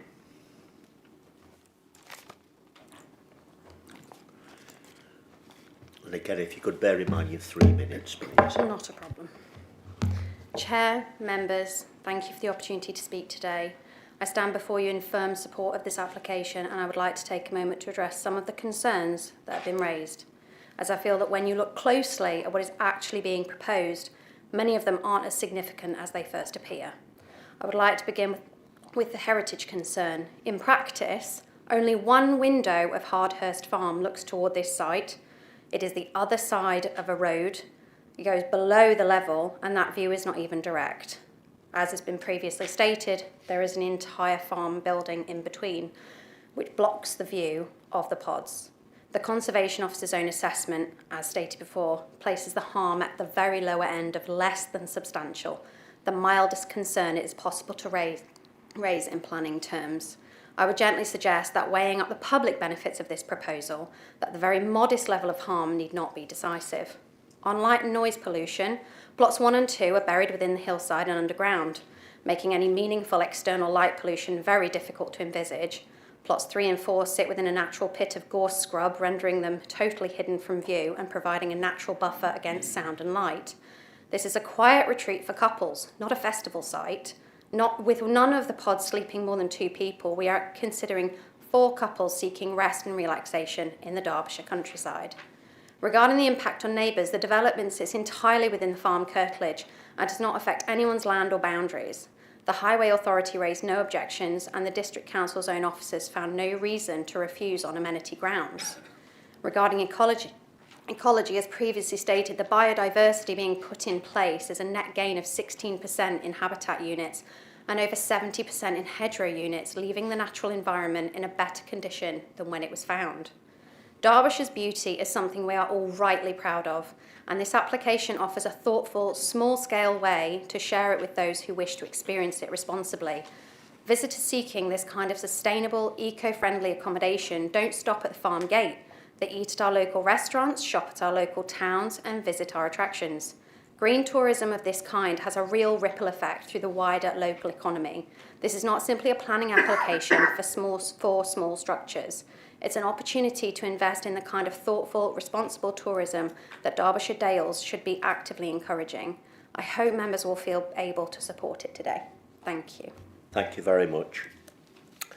And our next speaker is Jason Farmer, a hard-working Darley-Dale Town Councillor and Mayor of Darley-Dale. And you too, Jason, as you know, have got 3 minutes, please. Thank you, Chair. This evening I speak not as a councillor, just as a individual. Good evening.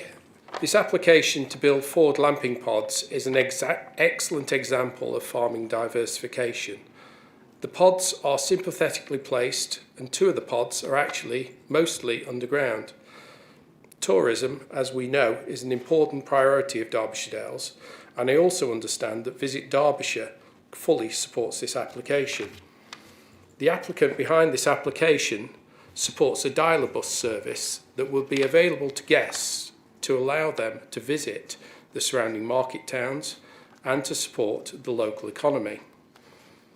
This application is very similar in scale to an application that this planning committee granted in 2025 at Burleyfields Farm in Darleydale, my parish. This had no direct bus links either to the site, but having spoken to the applicant of the site, it's performing incredibly well and delivering excellent customer feedback. The applicant of this particular evening's planning should be given the opportunity to allow farm diversification into this new exciting venture. Thank you very much. Thank you, Jason. So, representing the National Farmers Union is Mr. Andrew Critchlow, please.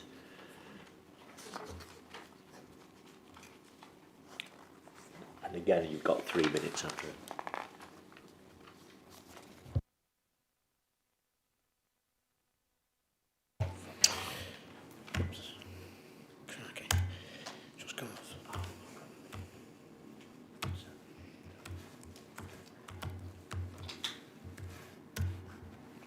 Thank you, Chair, and thank you, councillors. I'd just like to focus on the economic aspect of the proposals, as doubt has been cast on demand for such accommodation. The standard measure of tourism data goes under the acronym of STEAM, and the latest published by Visit Peak District in Derbyshire is from September 2025. The headline introduction says tourism in the Peak District in Derbyshire continues to thrive, with new figures 2024 revealing a record 3.58 billion contribution to the local economy, a 9.1% increase in 2023, or around 6% in real terms. Moreover, overnight stays have seen the most significant growth, up 14% on 2023, demonstrating there's increased demand for longer, high-value visits.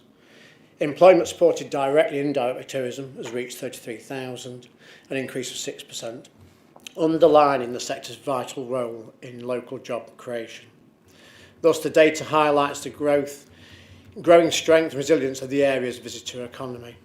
Looking forward, the Peak District, Derbyshire and Derby Destination Management Plan 2025 to 2035 sets out a bold, collaborative vision to strengthen our visitor economy, enhance the quality of life of local communities and protect the natural and cultural assets that make our destination unique. There remains, they say, significant untapped potential. The management plan has strong backing from the Mayor and East Midlands Combined County Authority, and the plan positions the visitor economy as a key driver of sustainable growth and inward investment, skills development and place transformation. When we're looking at tourism development, originality and something fresh is key to ensuring demand.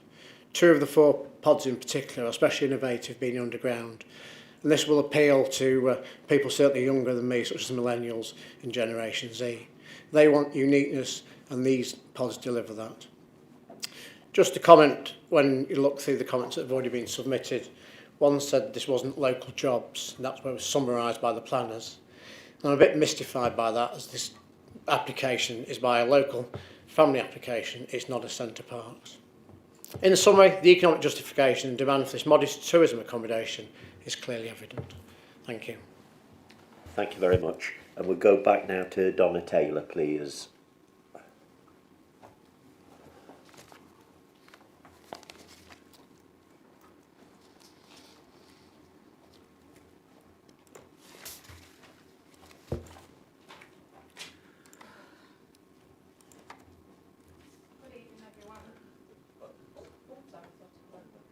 Left one. Am I on? Okay. Good evening, everyone. So I've been visiting this campsite for the last 4 years on numerous occasions during their open season. During this time, I've watched it develop into what it is today. Last year, my dad came to stay at the campsite and stopped in one of their fully furnished bell tents. My dad suffers from dementia and Parkinson's. I can honestly say it was a delight to see him sat outside the tent, enjoying the scenery, taking in the fresh air, for at which point he was there for that long, sat outside in the wind, I had to go over and make sure he was okay. As you can imagine, his mobility is limited and his good days are fewer. Unfortunately, the bell tent provided its challenges for Dad's mobility. This is one of the many reasons I support the addition of these pods, as it would provide a more practical place for him to stay and for people like him who struggle with their mobility. Having the glamping pods would provide freedom of movement. I feel that the addition of these would increase availability of somewhere for people to visit throughout the year. I know plenty of visitors who are directed and recommended to visit independent shops in Wirksworth, such as Ken's Store, the Hope and Anchor, the Pet Store and the Chinese, to name a few. The owners of the campsite are constantly encouraging visitors to support the local businesses. The glamping pods would therefore bring more visitors to the area who would be supporting our local businesses. I myself have worked in the NHS for the last 24 years and see the benefit of the mental health and well-being it would provide for all people. Thank you. Thank you very much. And then we'll ask the agent now, please, to conclude. And you've got 5 minutes, Teresa Critchlow. Okay.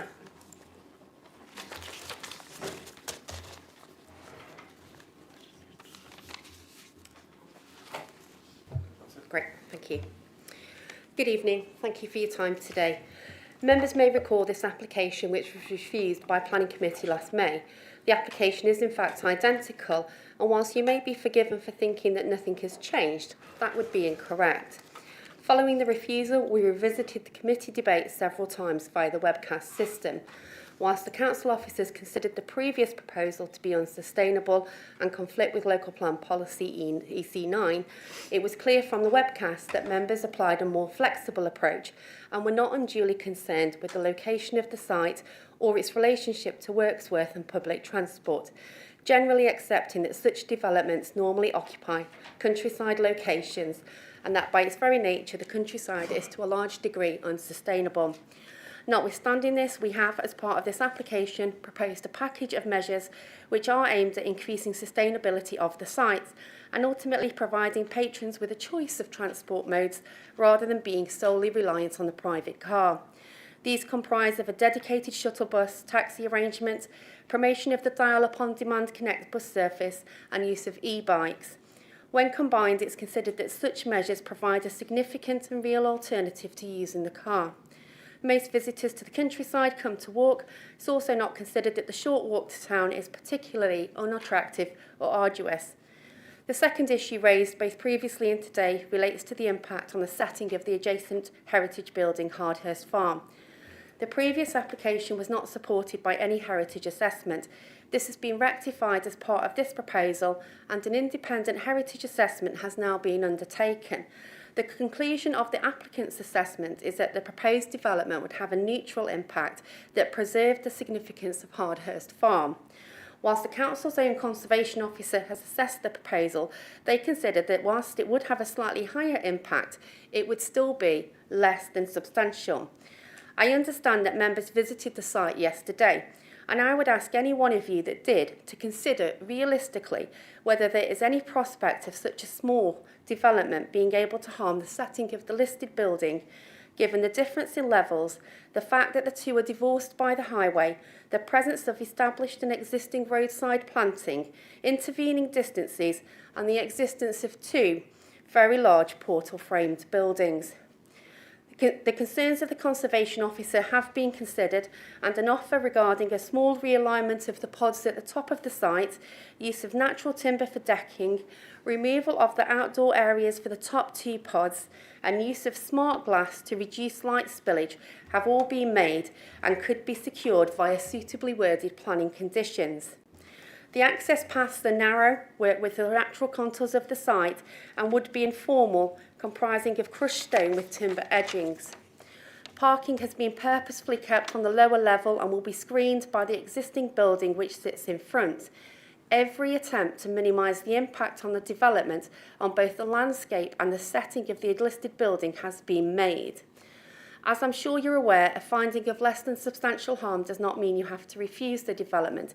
It means that such harm must be weighed against the public benefits. It's considered given the benefits that the scheme would bring to tourism by providing much needed and welcomed facility, and the economy in terms of using local suppliers, increased revenue spend and job creation would outweigh any limited harm to the adjacent listed building and its setting. In considering the application last time, members were concerned regarding the potential for noise disturbance on neighbouring properties. The applicant has commissioned a robust and detailed noise assessment which confirms that use of the pods and the external seating decked areas would not have any impact adversely on the site or its neighbours. This is confirmed by the planning officer in the committee report before you today. Hopefully, members can see that when the applicants went away from committee last year, they listened to the feedback provided, commissioned the missing technical reports and worked hard to ensure that the scheme before you today is the best it could be. Hopefully, that effort will be rewarded with an approval. Thank you for your time. Thank you for those comments. I'll invite now the case officer, Edward Vorden, to outline your report, please, Edward. Thank you, Chair. So, as I say, members may recall that the committee saw this a previous submission for this site and for the same scheme last year, and that was refused on sustainability and on the heritage grounds as well. And the report that I've put forward with the recommendation effectively carries the same two reasons. But just to go through the scheme again, so the full plan permission is sought for the erection of 4 glamping pods with the associated hard and soft landscaping works, including car parking and the necessary pedestrian access to each of the units. So the main issues, obviously, are the fact that it's in the countryside. So we've got our policy S4 of the local plan to apply, and that points us to policy EC9, which sets out the criteria for new holiday accommodation of this nature. The initial criteria of policy EC9 more relate to matters of design and sort of amenity impact, things like that. The main element of contention really is this criteria D about being within a safe and attractive 10-minute walk of public transport or being directly served by public transport. So that was a conflict which caused the application to be refused last year. To address this, the applicant has submitted further submissions just to set out a range of effectively travel plan measures which they've put forward to be secured by condition. The Higher Authority have provided comments on the application. Whilst they had no objection, they don't think there's any sort of highway safety or highway network impact, same as last year. They did provide some additional commentary on the sort of travel plan measures and their observations in relation to EC9 as well.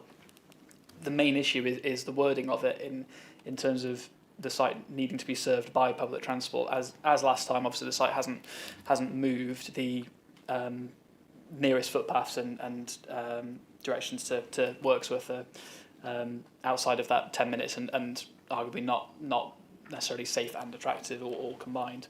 And the offering of the minibus arrangements, which ultimately the Higher Authority's view and the District Council supports it really, is that doesn't fully constitute public transport in the meaning of in the wording of policy EC9 in that sense. So that's the crux of the principle of development issue.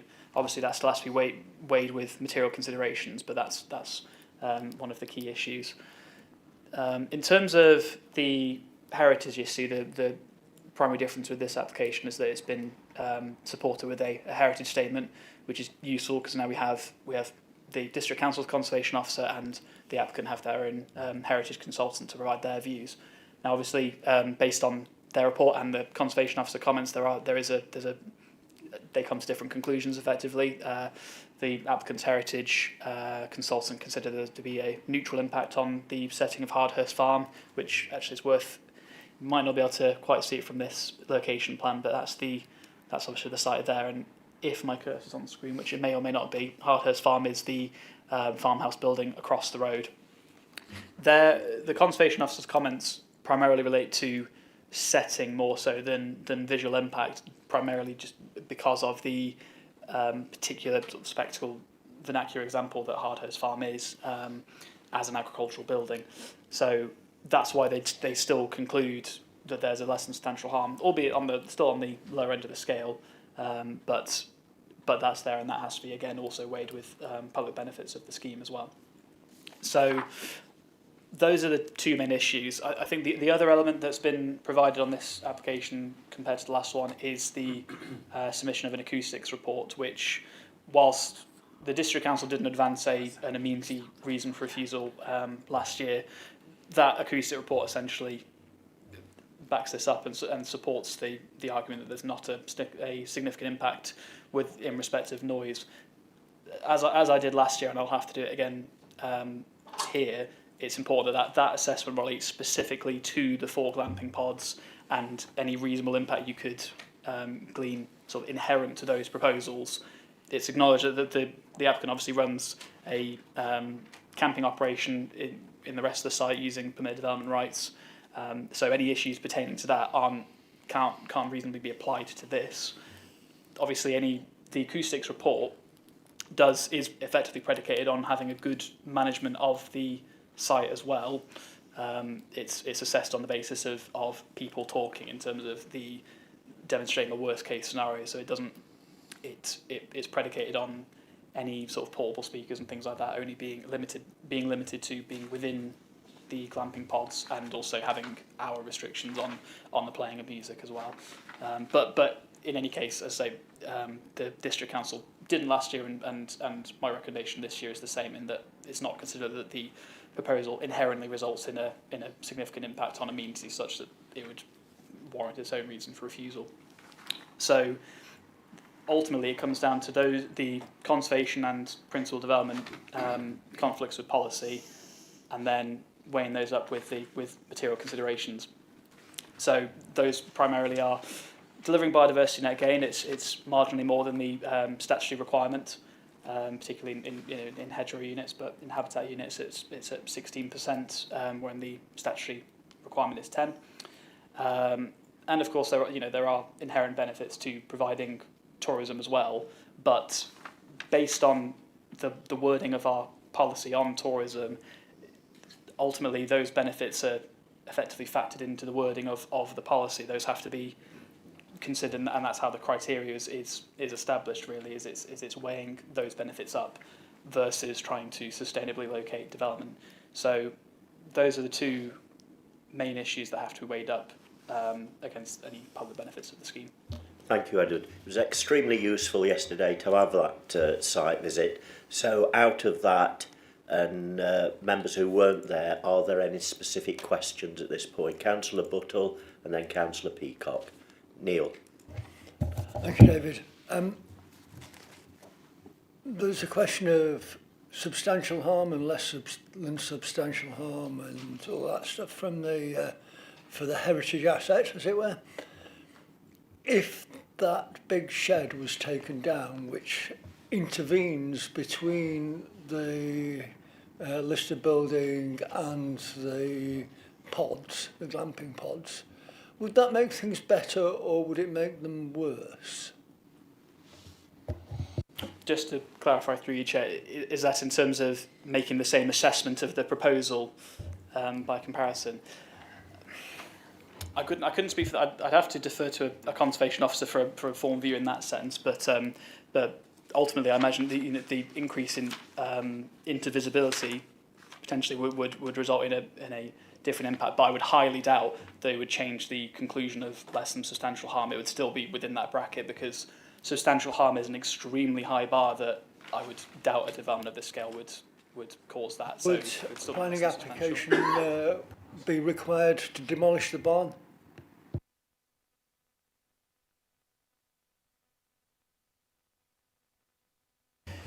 Through you, Chair, no, it wouldn't be required to demolish it. Thank you. Councillor Peacock. Just for clarity, if it was within 10 minutes walk of a bus stop, would you be recommending approval?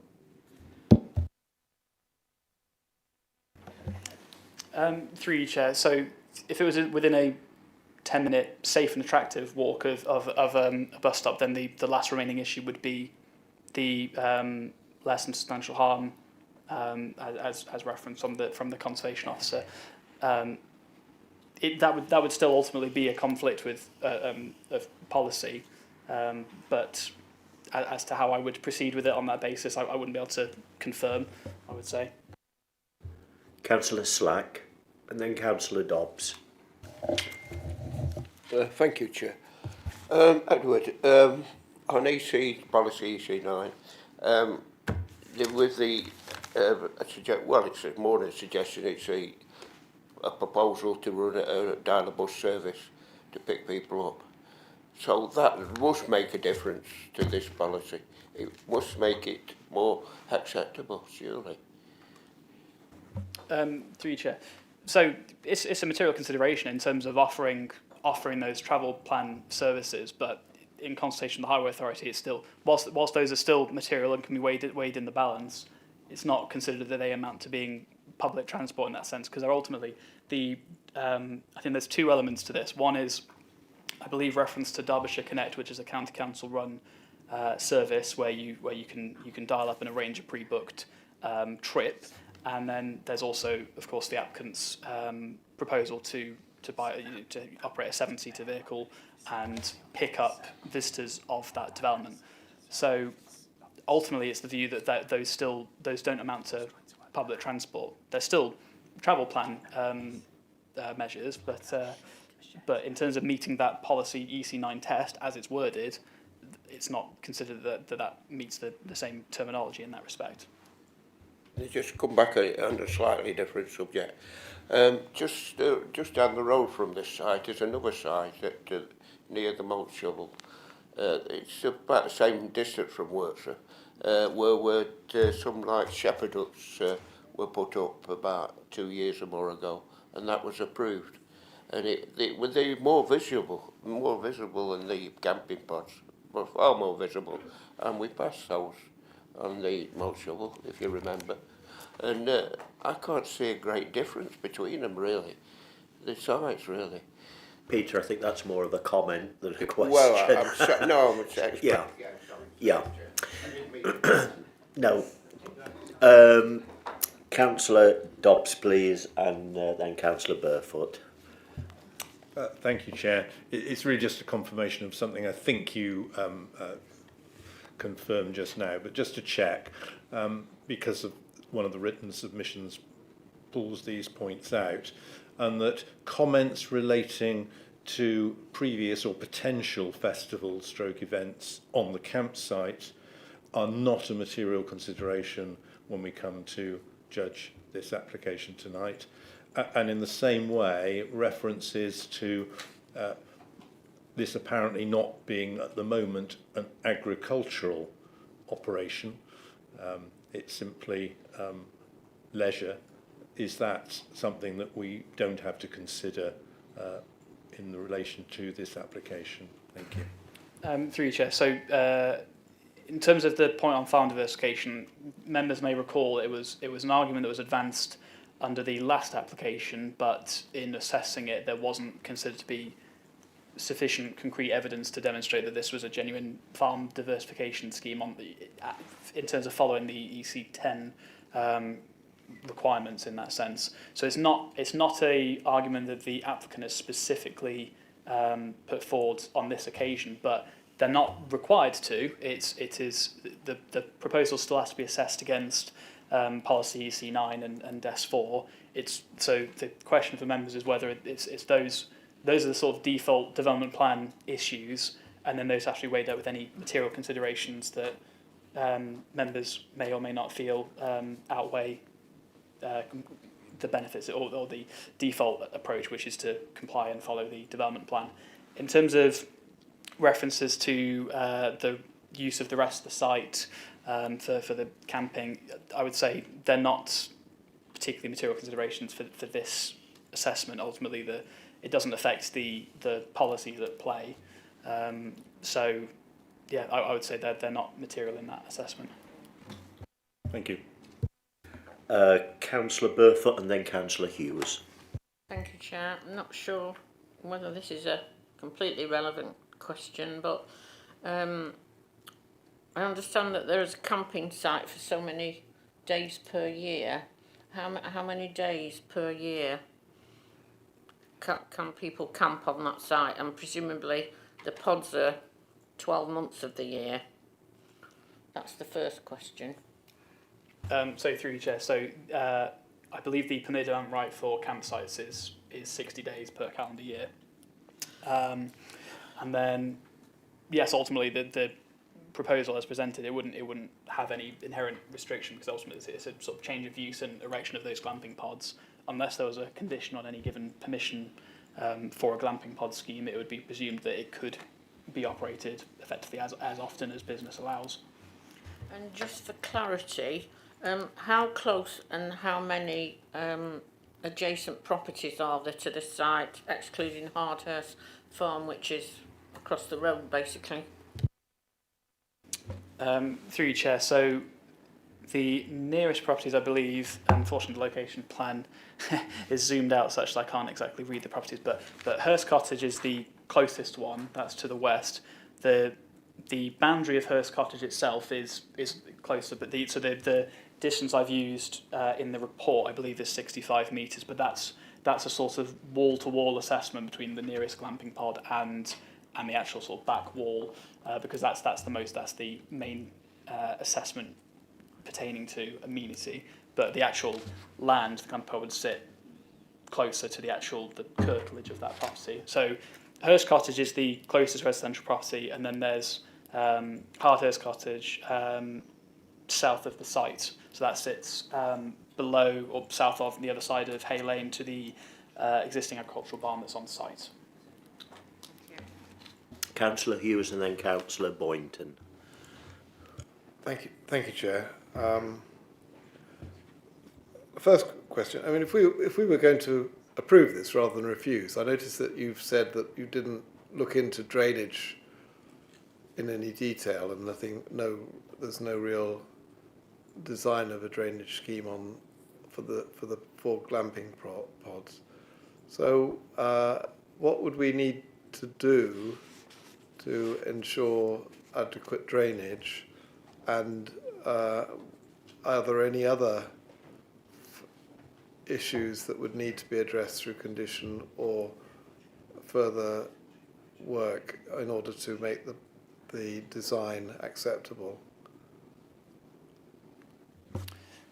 Through you, Chair. So I think if members were minded to approve the application, bear in mind, obviously they'd have to be satisfied that there are material reasons to take a different decision than the one last year. But if members were minded to do that, then it would be at their discretion to form the conditions required to make it acceptable. In terms of my assessment, the reason I make note of specific things like drainage and amenity is because it's so that it's acknowledged that for those types of issues, a condition would normally be used to deal with those elements in detail. So I would anticipate that a management plan of sorts would be required for amenity grounds, considering the acoustic report, for example, is predicated on there being some form of site management to back up the conclusions they've made on noise.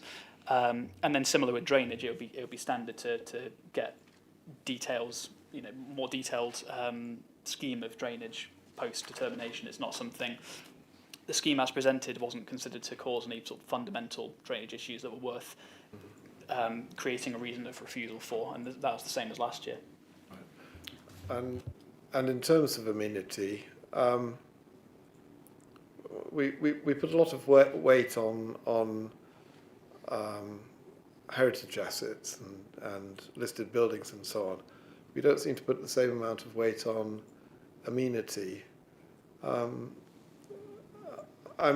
concerned about the potential for light pollution and noise, irrespective of whether, given that these pods are going to be higher up the hillside, therefore the lights are going to be higher up, and the noise will tend to go down the hillside. So, are we absolutely sure that there won't be a loss of amenity for the people who are living close by? Through you, Chair. The word answer is, I'd say, not to the extent that would form a reason for refusal. It's not something where we've considered that further exercises would need to be undertaken in that sense. I mean, the acoustic report does set out, at least from a noise perspective, the acoustic report carries out an exercise. It bases it on the occupation of each glamping pod, and then assesses the impact against a series of receptors. That would be the nearest neighbouring properties. And it concludes there's nothing, they wouldn't exceed background noise. But again, that's subject to basing it on their assumptions. So that in order to have those assumptions, the site would have to be managed in a particular way. As to light pollution, it's not something that we've previously advanced as being something that justifies refusing the application on it in its own merits in terms of any conflict with policy. So primarily those are the reasons. Amenity has not been advanced as a reason for refusal before, and same again here. Okay, I'm just a bit concerned because the background noise levels in the countryside will be very low. Unless a dog's barking, it's going to be around 45 decibels or something like that. And voices travel a long way in the countryside at night. You can hear people half a mile away. Even in Matlock, we can hear cows on the hillside, across the hillside, which are 3/4 of a mile away at night, lowing. So people speaking 65 metres away, I would feel would be audible in the gardens, if not in the houses. So in a summer evening, wouldn't that be a material planning consideration in loss of amenity? Through you, Chair. So it's a material planning consideration, but ultimately, if someone was occupying a dwelling in the countryside, they also could be speaking in their garden in that sense. So it's, again, to be fair, the assessment is still made on a range of assumptions that the speaking would take place in daytime hours. Bear in mind, their definition of daytime hours matches is more based on the sort of environmental health side of daytime hours. So I think it's 7 a.m. to 11 p.m. But those are sort of the reasonable hours for which activities can take place. And the assessment is more based on any impact that's inherent to a scheme for 4 glamping pods, notwithstanding management effectively. Because it's absolutely possible that a site can be poorly managed and result in quite significant noise impacts, and the council can exercise its sort of statutory powers and duties to investigate noise complaints and deal with those as required. But equally, a well-managed site need not have those same impacts. But again, I appreciate it. There's a lot predicated on the management of it, but ultimately that's why not only do we have a planning system to provide an initial pass of those issues, but we also have environmental protection legislation to deal with day-to-day management of these sites, because I think ultimately in terms of people talking and within a sort of 65 metre range, for example, again, if that was on a sort of residential unit, for example, noise wouldn't normally be considered as a significant issue such that would warrant refusing it on those grounds, even if there was a sort of change in circumstances in a particularly rural context. So glamping pods should effectively be afforded the same circumstances in that sense. I mean, they're mildly different, but in terms of people talking in proximities, I think it's worth bearing in mind that comparison. But again, as I say, that's only an assessment inherent to the use, and not, ultimately in real terms it can depend on the people occupying it and the people managing it. Okay, David. Councillor Boynton. Does anyone else wish to ask any questions after supplementary from Councillor Peacock? John? Ed, your second reason for refusal is in relation to the Grade 2 listed building. You say the harm would be less than substantial but wouldn't be outweighed by the public benefits. Whilst I appreciate that this is not going to be a public facility, to my mind it's members of the public that will be using this facility. And from what we've heard tonight, the benefit of using this site for the tranquility, the relaxation, I think that provides a benefit to the members of the public. So my question is there a definition of members of the public in this context? Through you, Chair, I mean, there's not a set definition of public benefits in the NPPF. It's ultimately based on fact and degree, and being pragmatic and using planning judgment to decide what the public benefits are, to what extent they pertain to the site, and also, again, whether they outweigh the harm on its own.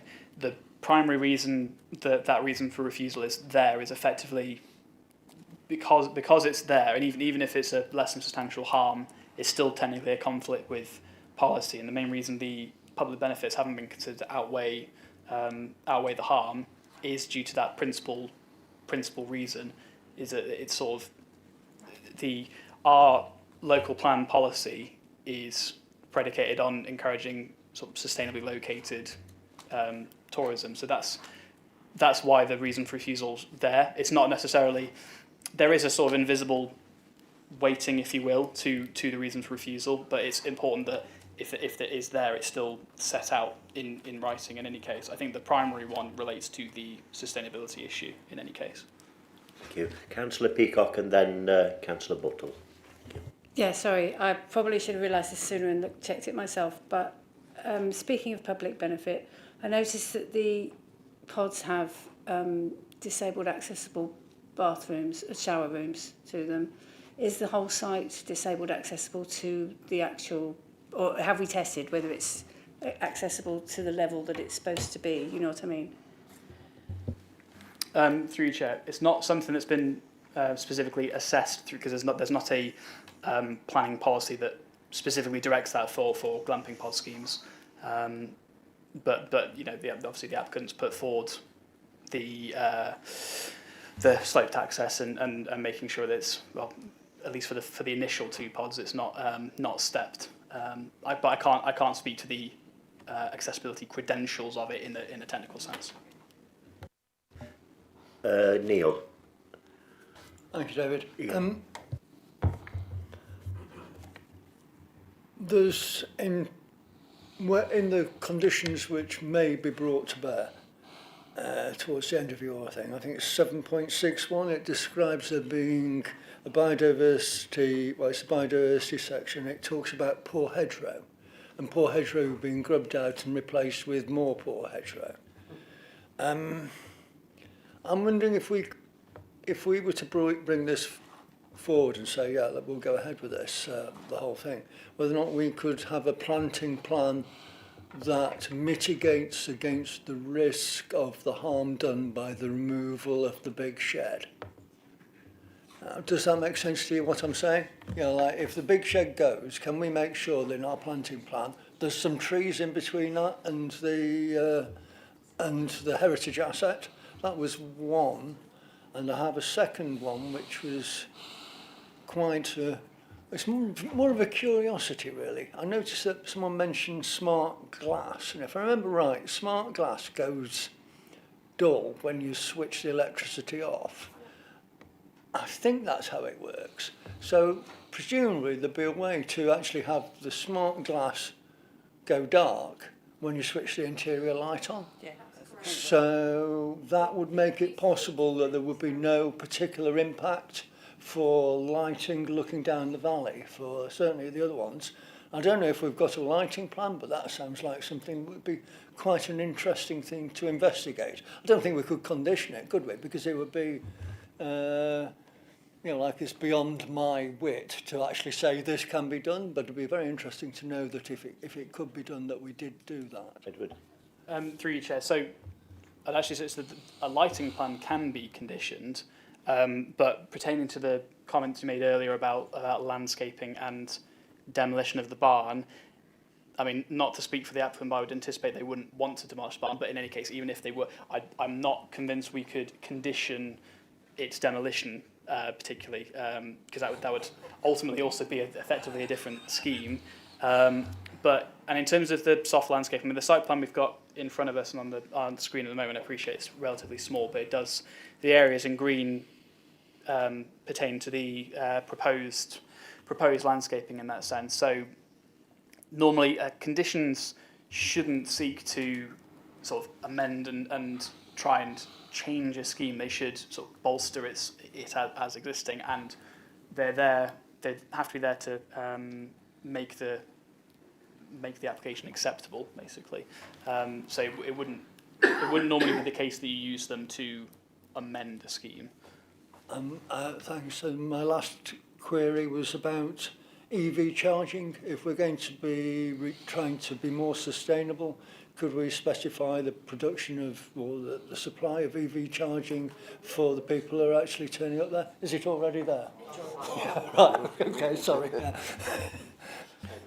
Through you, Chair. So again, similar to other conditions, that can be specified by condition. Again, if members felt that would, in conjunction with all the other conditions, would make an application acceptable on planning terms. Thank you. Yeah. Right, members, we need to determine this application. The officer recommendation is for refusal, or members may choose for other planning reasons to go for a consent. It's now open for a mover and seconder. Yes, what are you moving, Sue? I'm moving that planning permission is refused.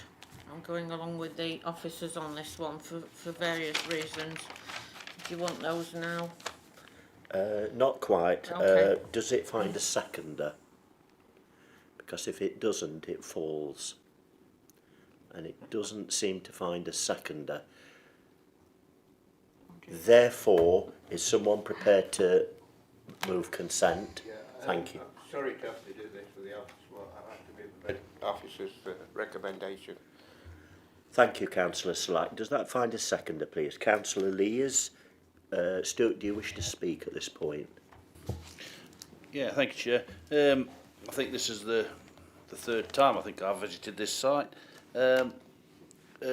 Farming diversification, I think it's, whether it's farmed or not, I think if you look at policy EC 9.7.42, I think it clearly states that national policy promotes the development and diversification of agriculture and other based rural businesses. So I think we should be supporting these rural businesses to give them a fighting chance with the state of the economy and everything else. I'm fully supportive of it. Thank you, Chair. Thank you, Councillor Lees. Any further? Councillor Peacock. I was just going to say, I agree, I think, on balance, partly because there is very little disabled accessible accommodation in the district. And I do think, like we've said before, people are going to drive their cars to go on holiday. But I do think we should include conditions. Oh yeah, so what I was about to say was also, I think for the neighbours, people staying in glamping in pods of any kind are going to make less noise than people in tents who are very noisy. So I do think we should have some conditions around noise and light and all the other usual conditions, I guess. Councillor Lees, then Councillor Dobson Hughes. Councillor Lees. Yeah, sorry, Chair, if I may just come back on that one. When we was on the site visit yesterday, it was explained to us about the light situation with the lights, the glass, etc. Councillor Buttle's talked about the farm building. It is now accommodation, I believe. It isn't a farm building as such. And regarding the drainage was explained to us as well.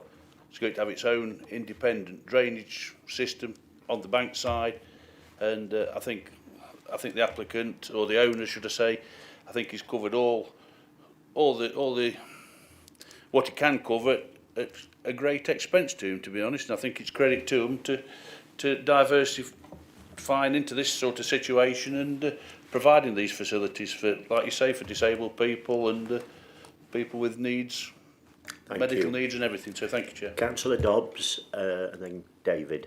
Councillor Dobbs.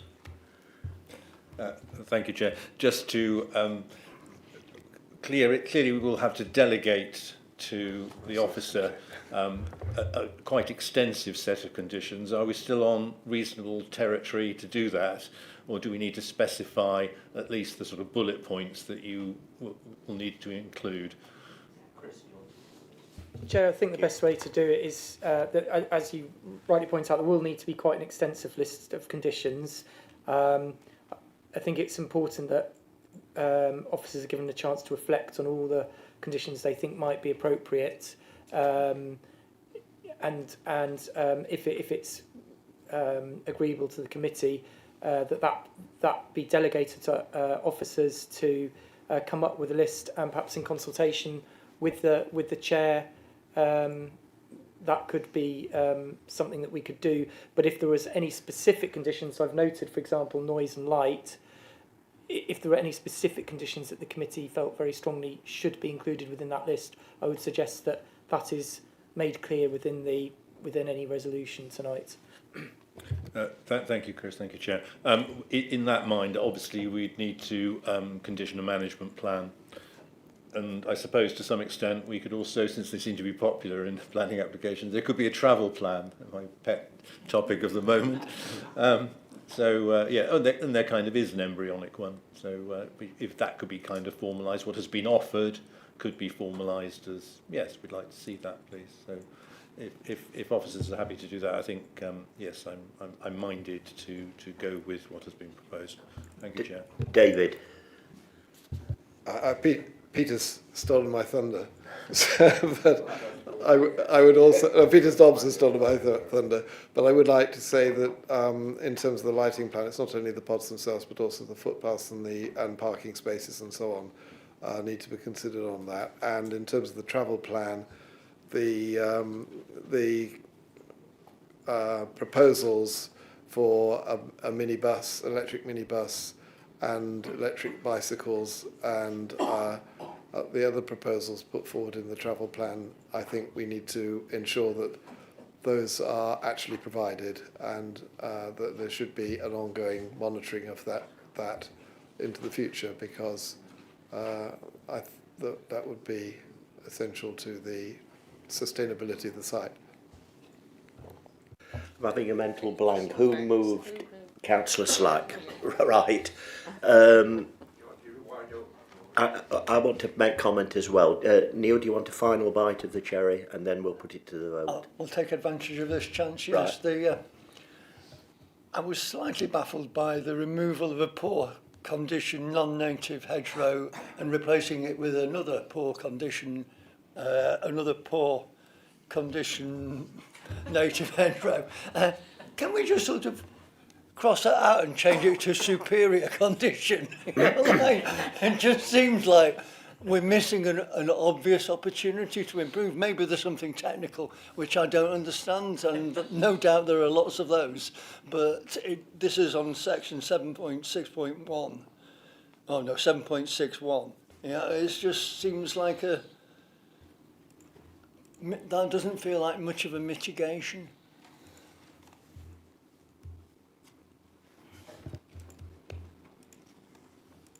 Wish to make any comment on that? Are you okay?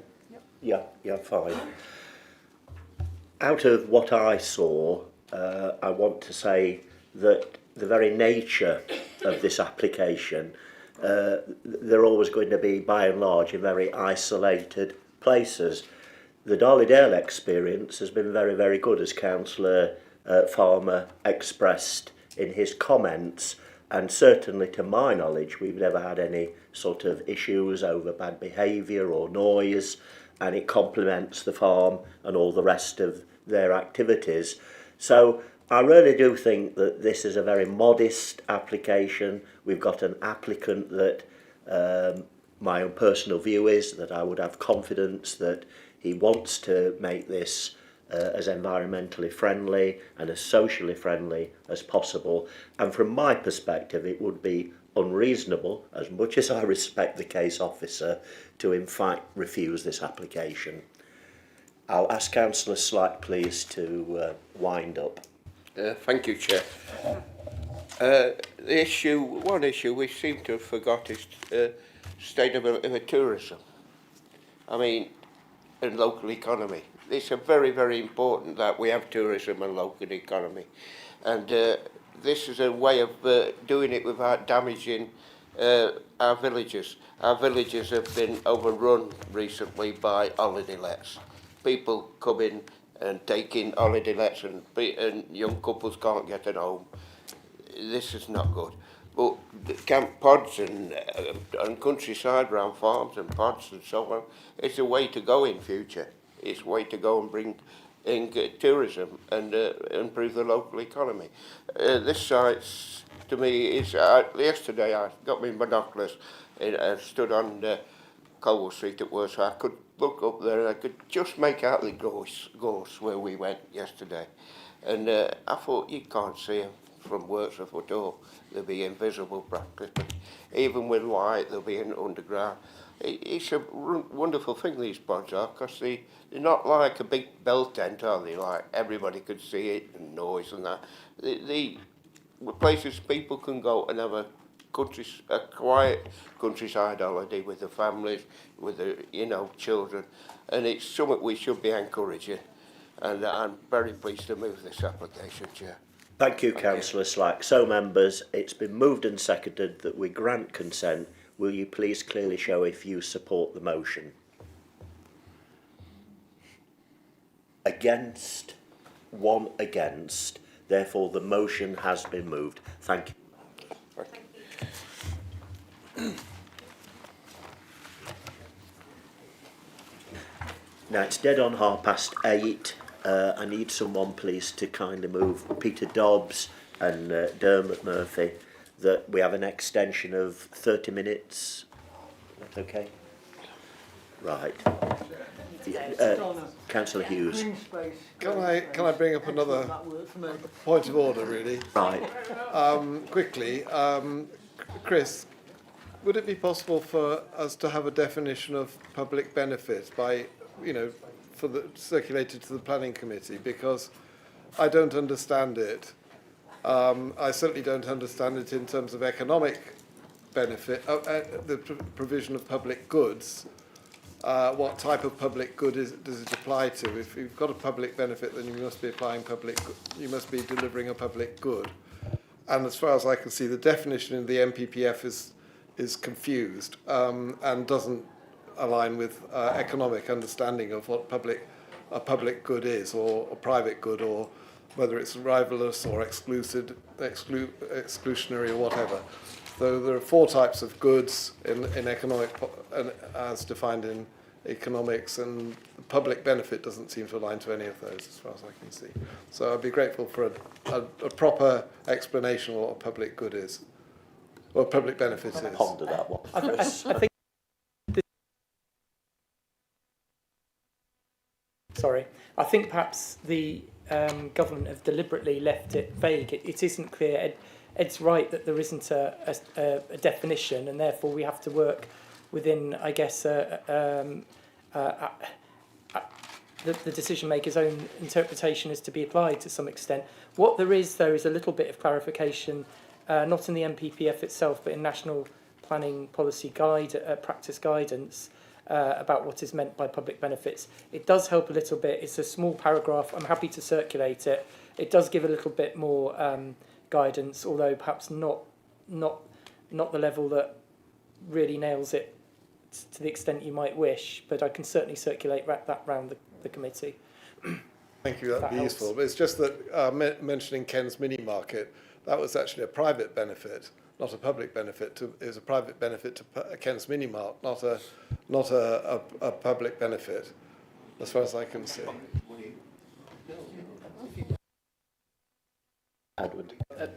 Just if I can add some commentary on it as well. I think, obviously, as Chris has said as well, the definition of public benefit is deliberately loose so that it comes to a matter of planning judgment. One of the other things I'll highlight, I suppose, is, and this is difficult in assessing a planning application and dealing with an applicant's aspirations for a development as well, and how much of that inherently pertains to the scheme, because by way of example, some of these public benefits are potentially there from a sort of qualitative perspective in terms of improving the local economy, etc. But they can be extremely challenging to quantify and actually pin down on how much weight you actually attribute to those, particularly because a part of the process of doing that will have been in baking the local plan policies, because they'll have had to, I mean, not speaking for the policymakers and how the local plan was formed, but and indeed also for the emerging local plan as well, just to bear that in mind.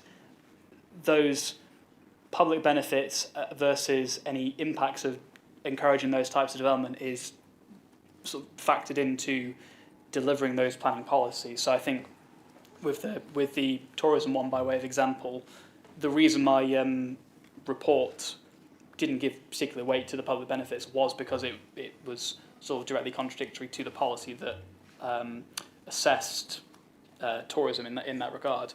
But like I say, because it's a matter of planning judgment, ultimately you can reach a different view on it and argue the case, one way or another effectively. But that's the way the policies were, and I would have that reflected when, particularly in the light of the fact that the district's working on emerging local plan, and consider how it wants to weigh up the benefits and disadvantages or cons effectively of different types of development in different places as well, because this will effectively have been weighing up the benefits of tourism versus accepting the downsides of more private vehicles. It's something the MPPF does as well in weighing up countryside harm and sustainability versus those tourism benefits. So it's a planning judgment at both at the policy making level and the decision level as well. So it's something we all have to consider sort of pragmatically as we go forward. Okay, we'll proceed to the final application now. What did you wish to say, Peter? No, I was just going to say local economy is important, because even private businesses have got to pay the rates in the town, and when shops are open in town, it generates more people.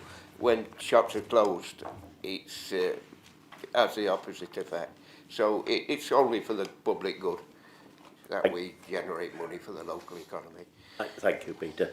So the final application, which should have been the first application, so apologies to Gina for drawing the short straw tonight, is the erection of an agricultural building for use as a lambing shed and for storage of forage, hay and supplementary feeds. And it was our first site visit yesterday.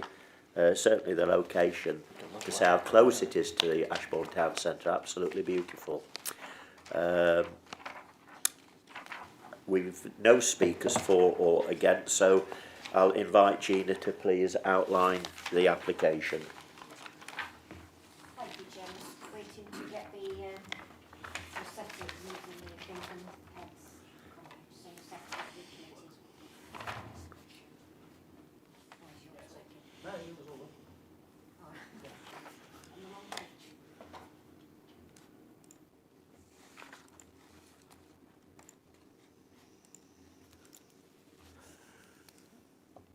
So this is an application for the erection of a agricultural building down at Ashbourne Green.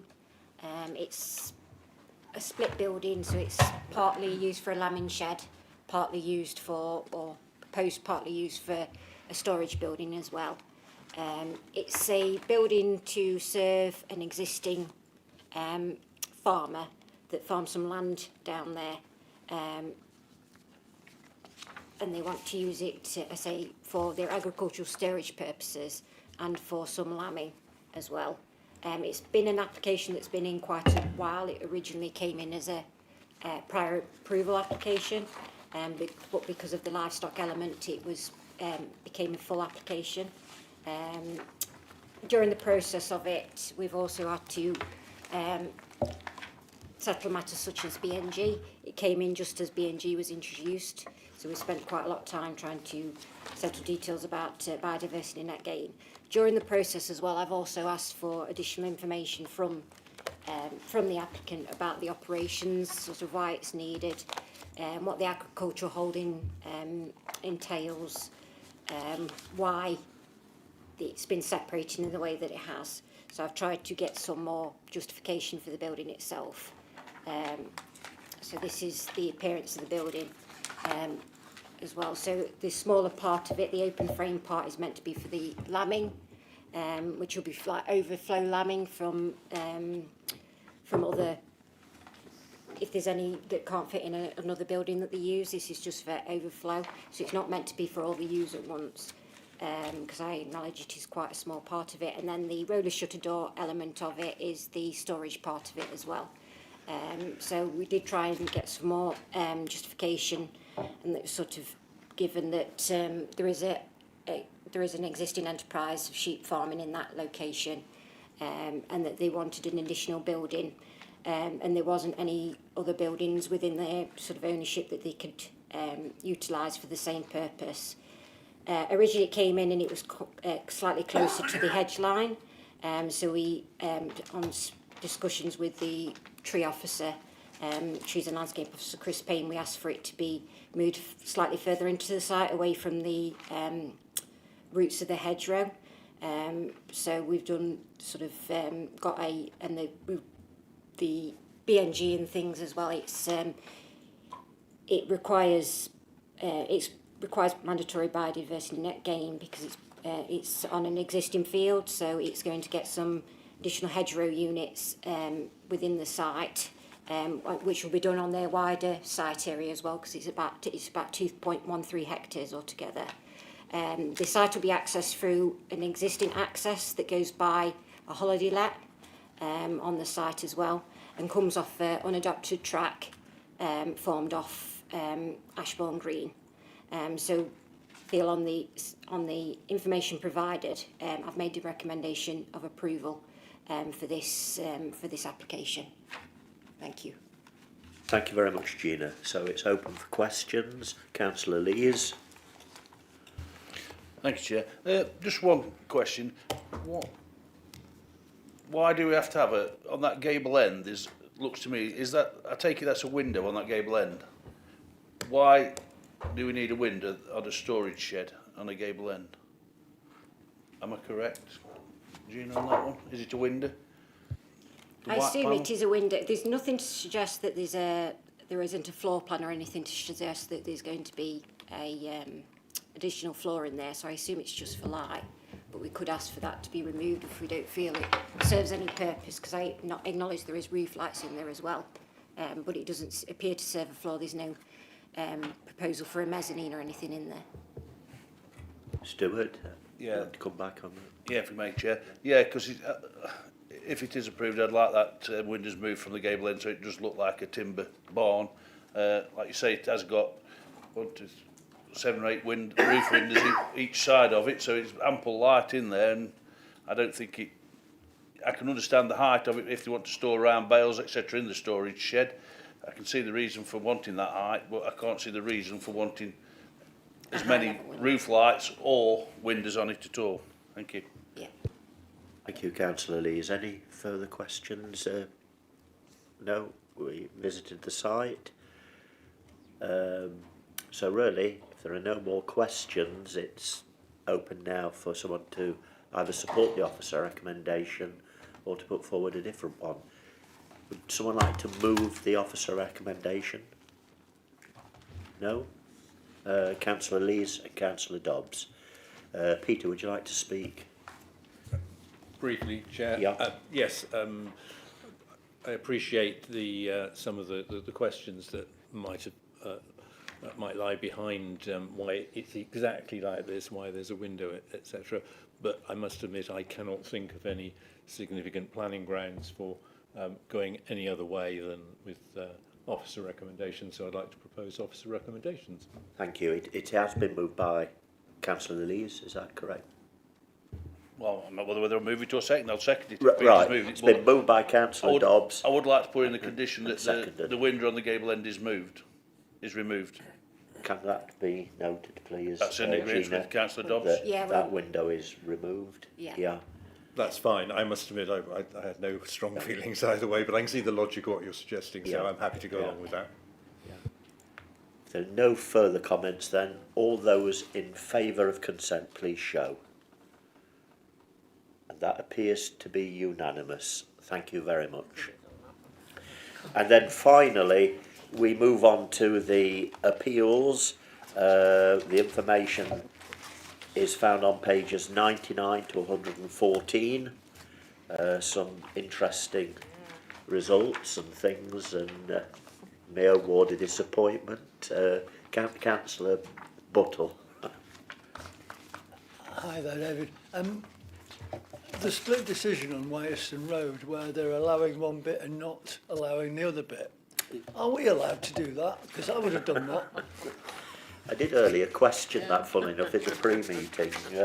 Chris, could you perhaps? I don't believe that the local authority can do that. It's something you do occasionally see in appeal decisions, but I've not seen a local authority do it, put it that way. I could check the position as to whether we can. I'll check that and I will get back to you on that. Because it seems a bit odd that we've been seen to fail when they've actually agreed with what we said in the discussion.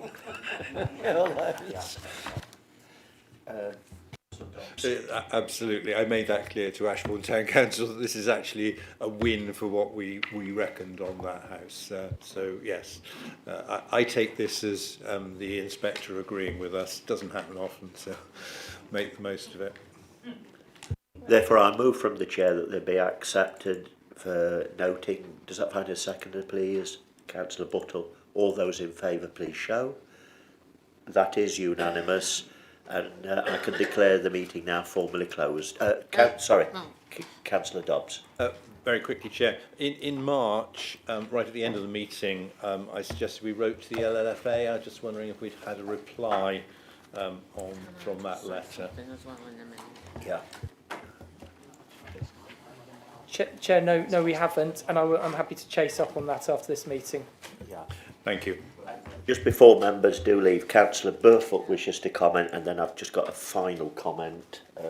Councillor Burfoot. Yeah, I wanted to say that this is Kerry's last meeting at the planning committee, so a big thank you to Kerry. And also, can we just make sure we get the record straight that Councillor G is not here?